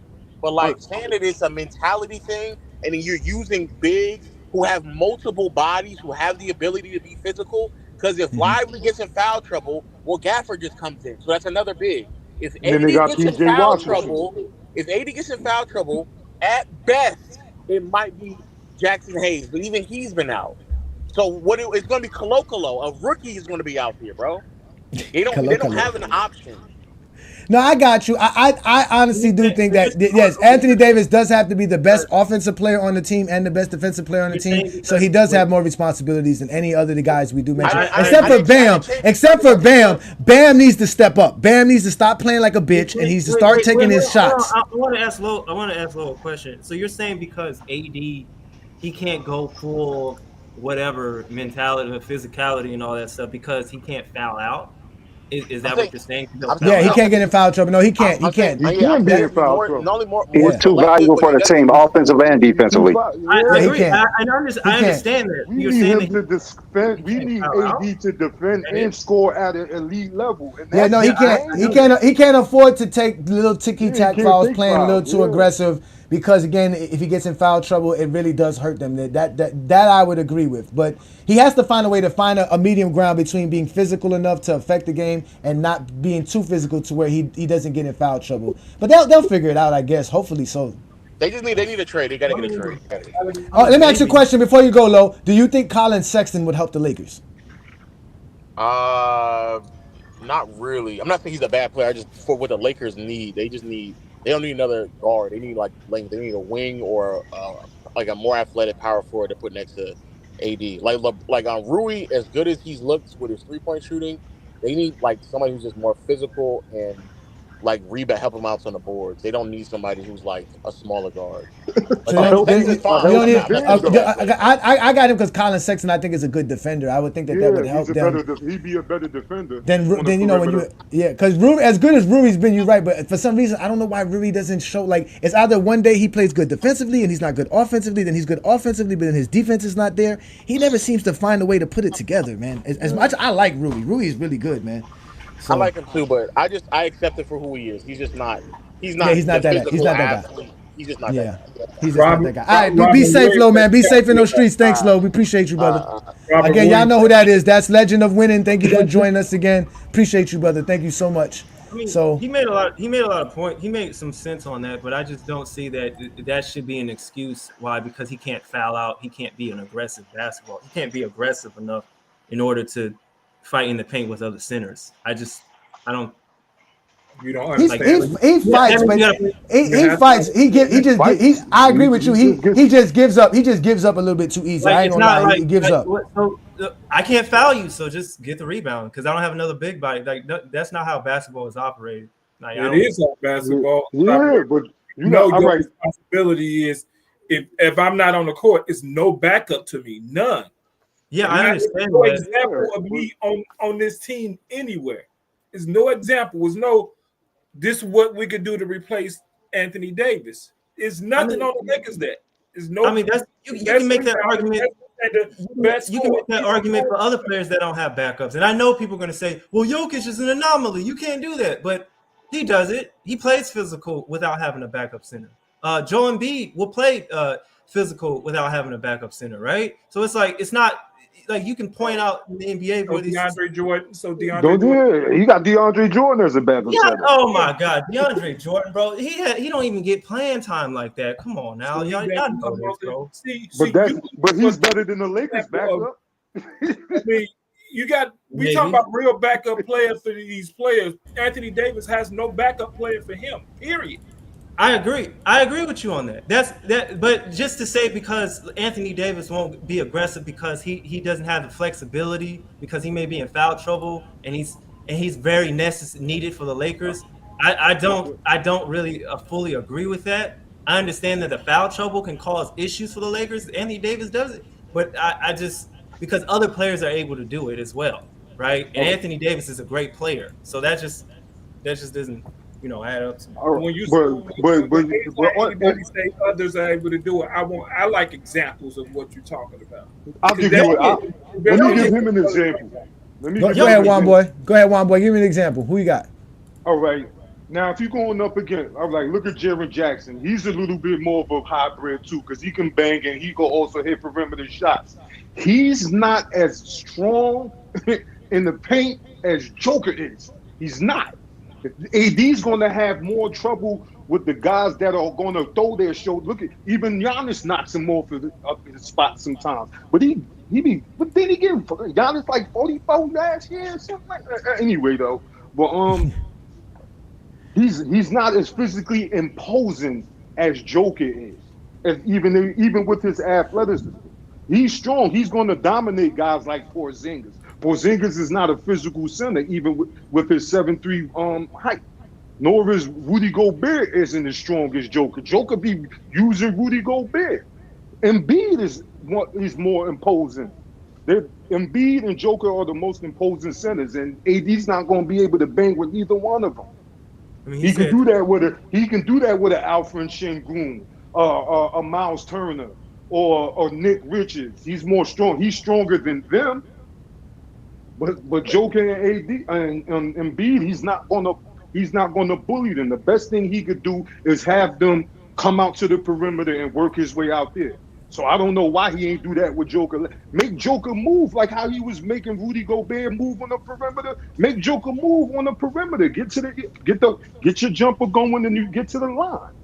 Listen, if y'all watch that game, if y'all go watch that game last night, y'all know the Lakers run a lot of high pick and roll with LeBron James and Anthony Davis, and there's a lot of times you see Anthony Davis dragging in transition so that they can get him those quick cuts to the basket, right? Because somebody's trying to not pay attention to him. Joker doesn't care about Anthony Davis being 20 foot from the rim, 25 foot from the rim.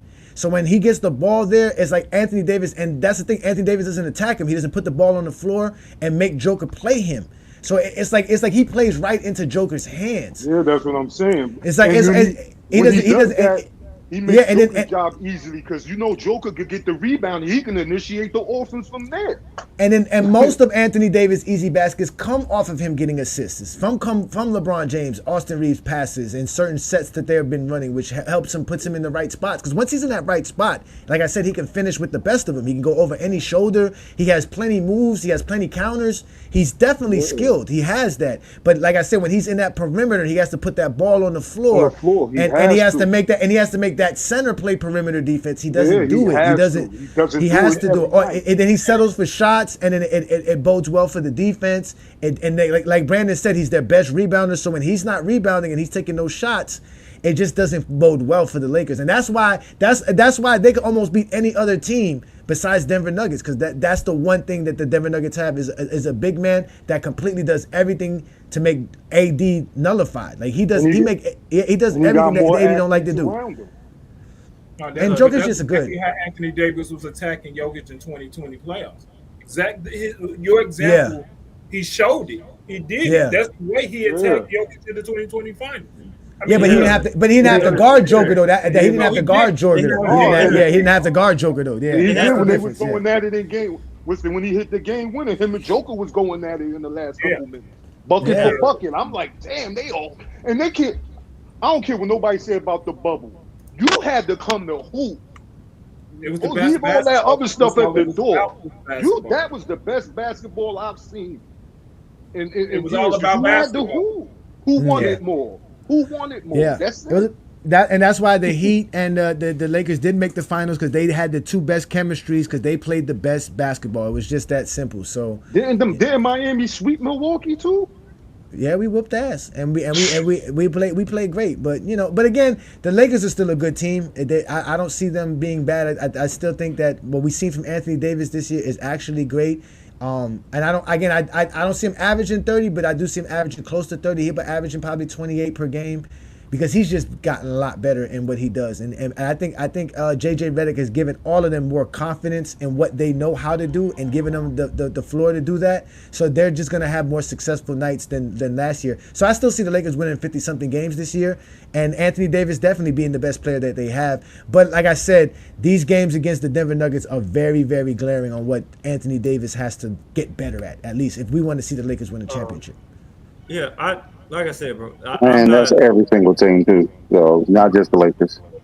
If you got it, you can't. Minnesota don't got that trouble.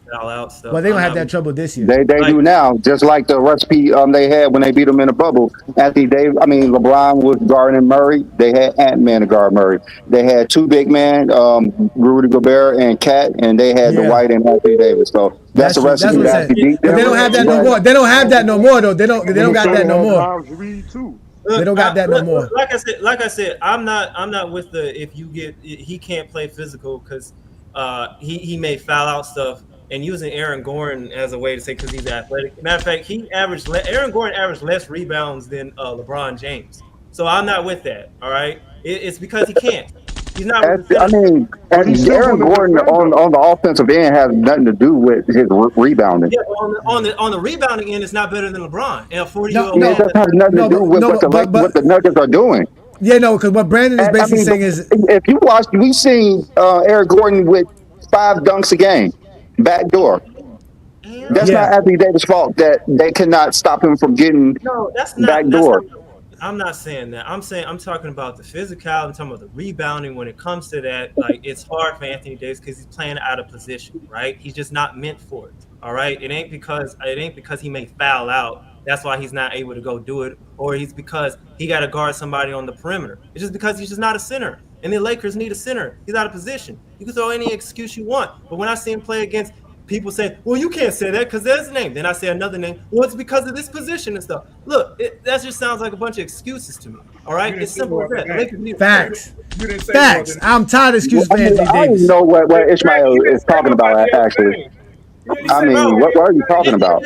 Got a center. He doesn't have the mentality to have a center, Brandon. That's what I'm saying. Okay, He don't. There's no such thing about mentality. That has nothing to do with it. It's just he's not big enough to guard those guys. He's just not it. That's like us expecting Luka to be a good defender, be something he's not. That's what Anthony Davis is not. What y'all say he is. That's just the facts. He's just not what he is. In the same sentence as Luka on D. Really what Ishmael is asking of Anthony Davis and what y'all think Anthony Davis has that Ishmael is telling you Anthony Davis doesn't have is like the Luka scenario. Luka doesn't have defense. No matter how much he tries, the effort, he just can't do it. So no matter how much we want Anthony Davis to do something, he's just not that dude. He doesn't do it. He doesn't have it in him. What he is what he is. That's it. That's what. That's the problem. To do what? To do what? To be able to play center, to play center in today's NBA. He's not a true center. Okay, I'm saying he's a forward. His effectiveness on the court should have another big man paired with him. That's how he plays. But there's no big man. I don't understand what big man you're gonna get. That's what I be wondering. Who you gonna put besides him? Is it gonna make the Lakers worse? That's what makes it even bad. Because Anthony Davis can play center on a lot of centers in the league because they're not big centers. But when you get to the actual big centers, that's when he struggles. So it's just Denver. They only have to worry about Denver. I don't see no other. It's like a few teams. It's more than Jokic on the Denver that is killing the Lakers. It's more than just Jokic. That's the issue. I say this because I just think that type of thing will drain AD from the fact that he's expected to do that as well. He's expected to try to cover for the rebound. It'll drain AD throughout the season. I just don't think that he'll be able to handle all of that. To be able to handle the fact that he's not a true center and he has to be in fight in the paint with other bigger guys through the course of the season. That's what I'm essentially saying. Even if they go to the playoffs and they don't find the guy that's, all that stuff that you're talking about, I'm just simply saying that it's not effective. It's not a good thing. They need to make a trade. What's that, Dwight Howard? Oh yeah, Dwight Howard. He said Dwight Howard. It's better than nothing. Dwight Howard is better than nothing. Like it's just like the Suns last year when you had Booker playing point guard. Right. Exactly. I agree with you. Exactly like that. So it's not. He just can't play it. Anthony Davis can't. Listen, Anthony Davis is having a great season. It's just frustrating to watch him play sometimes, and you want to see a little bit. Some like this man said, just a little effort in certain these things and helping his team out. But again, he does have a lot of responsibility, as Brandon and Lowe brilliantly explained for us to understand. He can't do everything for the Lakers. He's the 30-point per game scorer. He's the leading rebounder, leading shot blocker, leading in steals. Like what? Somebody got to step up. That's crazy, bro. You don't want that out of him, right? You don't want that out of him. You don't want all that stuff. And LeBron, he has to deal with his responsibilities because he's not the same as he used to be. Fuck that. He's the GOAT. And as the GOAT, your job is to guard Joker from here on out. That's what I'm going to expect. The next time the Lakers play against the Denver Nuggets, I'm not even looking for Anthony Davis to do nothing. I'm going to be looking for the GOAT. He needs to step up because it's obvious that they need to do something because this Denver Nuggets shit is getting on my nerves. I'm tired of staying up till 1 o'clock in the morning just to see the Lakers get blown out by the goddamn Denver Nuggets. This shit don't make no sense. Shit. They're allergic to the third quarter. And the fourth. So anyway, I still winning at halftime. Yeah, they were. They got blown out in the third quarter, but yeah, that was crazy. That game was. I didn't get to watch the game, but I did look at the score, and I saw the halftime. Then when I looked at it, was losing by 10. I was like, "What the hell happened?" Turnovers, bad offense. just you can just tell like Denver Nuggets has their numbers. The Lakers are running around the court trying to not give up this, not give up that, and they like it's like they're playing out of like they're not the same team. It's crazy. The Lakers are definitely not the same team versus the Denver Nuggets. It's crazy when you look at them play. It's so crazy.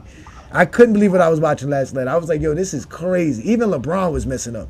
Like bad. Like it's like, what are you doing? Like he had like 7 turnovers in like the first 2 quarters. Something like that. But even back in Orlando, Aaron Gordon was good on LeBron because he got the size, he got the lateral. But Aaron Gordon hasn't been playing. They don't have Aaron Gordon. Aaron Gordon's been out for like the last 2-3 weeks. They don't have Aaron Gordon. They have Jamal Murray. They have MPJ. MPJ. That's another guy that the Lakers can't seem to stop. And it's Jamal Murray. Like Brandon said, they can't stop Jamal Murray. What I meant to say. Yeah, they got Jamal Murray and they got MPJ had a good game last night as well. And then they got these other new guys that are coming in and just like what was the dude? I forgot his name. I forgot the kid's name, but they just be having these dudes. That's what people were saying. And this is the craziest thing. Supposedly when Joker's on the floor, the Nuggets have the highest offensive rating of all time in NBA history.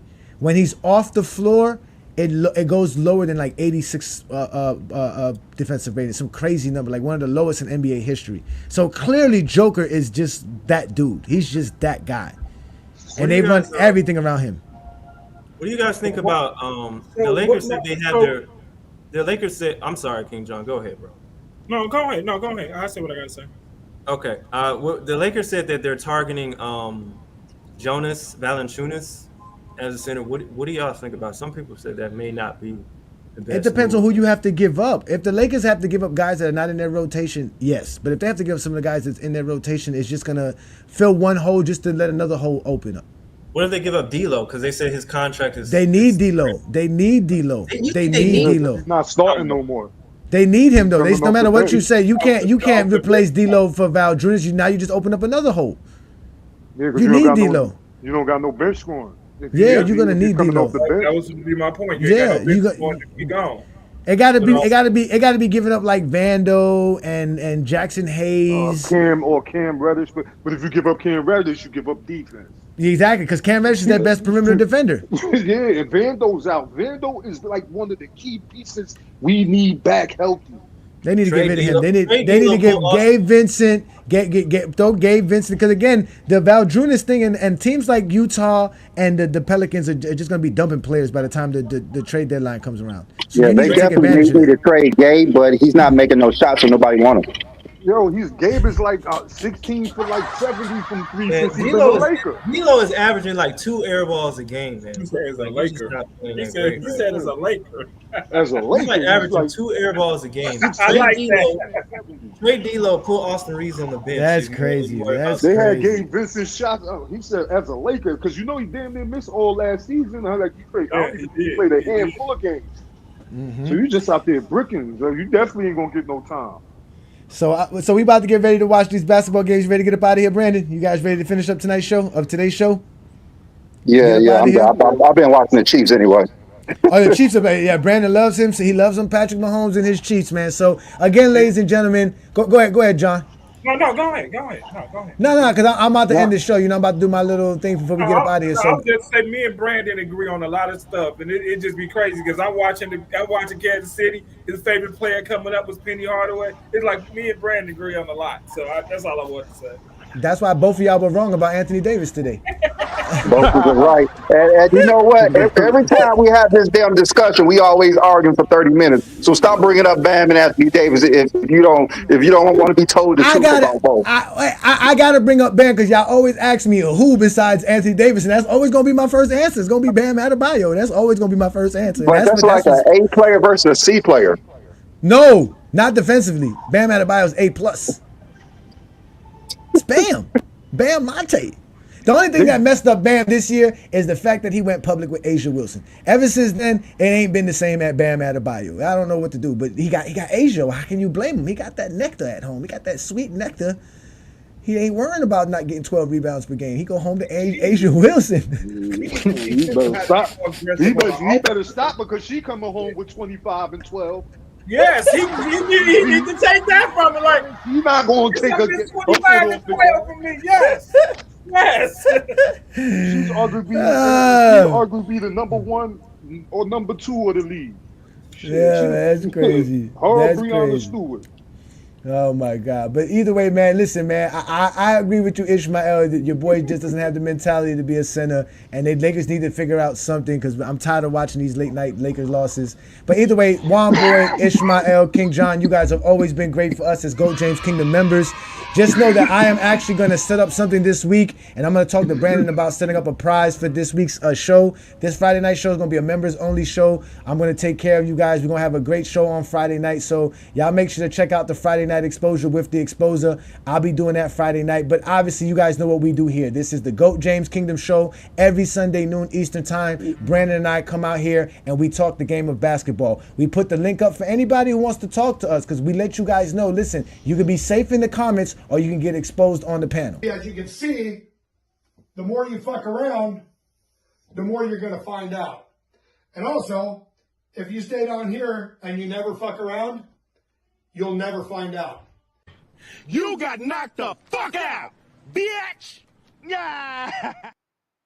But if you are somebody who appreciates what we do here in GOAT James Kingdom, don't be afraid to subscribe to the channel, but also check out the GOAT James Kingdom membership where we take care of our members. We have different tiers and different perks for all of our members. And if you are a member of the channel, don't be afraid to reach out to the GOAT James Kingdom show at gmail.com or the GOAT James Kingdom at gmail.com emails, and we'll take care of you for whatever you need. Again, we take care of you when you talk about merchandise. We have special gifts. We have also graphs and memes, videos, reels, posters, hats. We do all kind of stuff, exclusive content available to all of our members. So check out the GOAT James Kingdom membership because that's what we do here in GOAT James Kingdom. But again, ladies and gentlemen, it's been a wonderful Sunday afternoon. We were able to talk about the game of basketball, the old school players versus the new school players. We all like all of them because we're real basketball fans here. We're going to watch the games that are on starting at 3:30, Boston versus the Minnesota Timberwolves. So we want to again thank everybody for joining us here on another great Sunday afternoon. Peace and blessings. See y'all next Sunday. If you're a basketball fan and you're tired of basketball shows that talk about fake narratives and using non-basketball terms like killer instinct, playoff translation, gravity, come to GOAT James Kingdom. Cupcake, you talking that goofy shit. You talking Bron, nigga. 66,000 minutes, nigga. Respect, Lord. Nigga 38 doing it. Fuck is you talking about? Those guys aren't greater than Bron. Niggas cupcakes when they come to Bron. I'm talking about cupcakes. I'm saying top 5 today. Nigga, I'm talking about today. We're not talking about body of work. Fuck is you talking about then? Cupcake? Fuck you talking about? Motherfucking B had 15 points in a game 7. Al Horford. Wanna hear that shit? Get the fuck out of here. Bron, nigga. I ain't putting none of them niggas in front of Bron. Nah, I'm calling it a spade a spade. This is straight spades. Spade. Fuck is you talking about?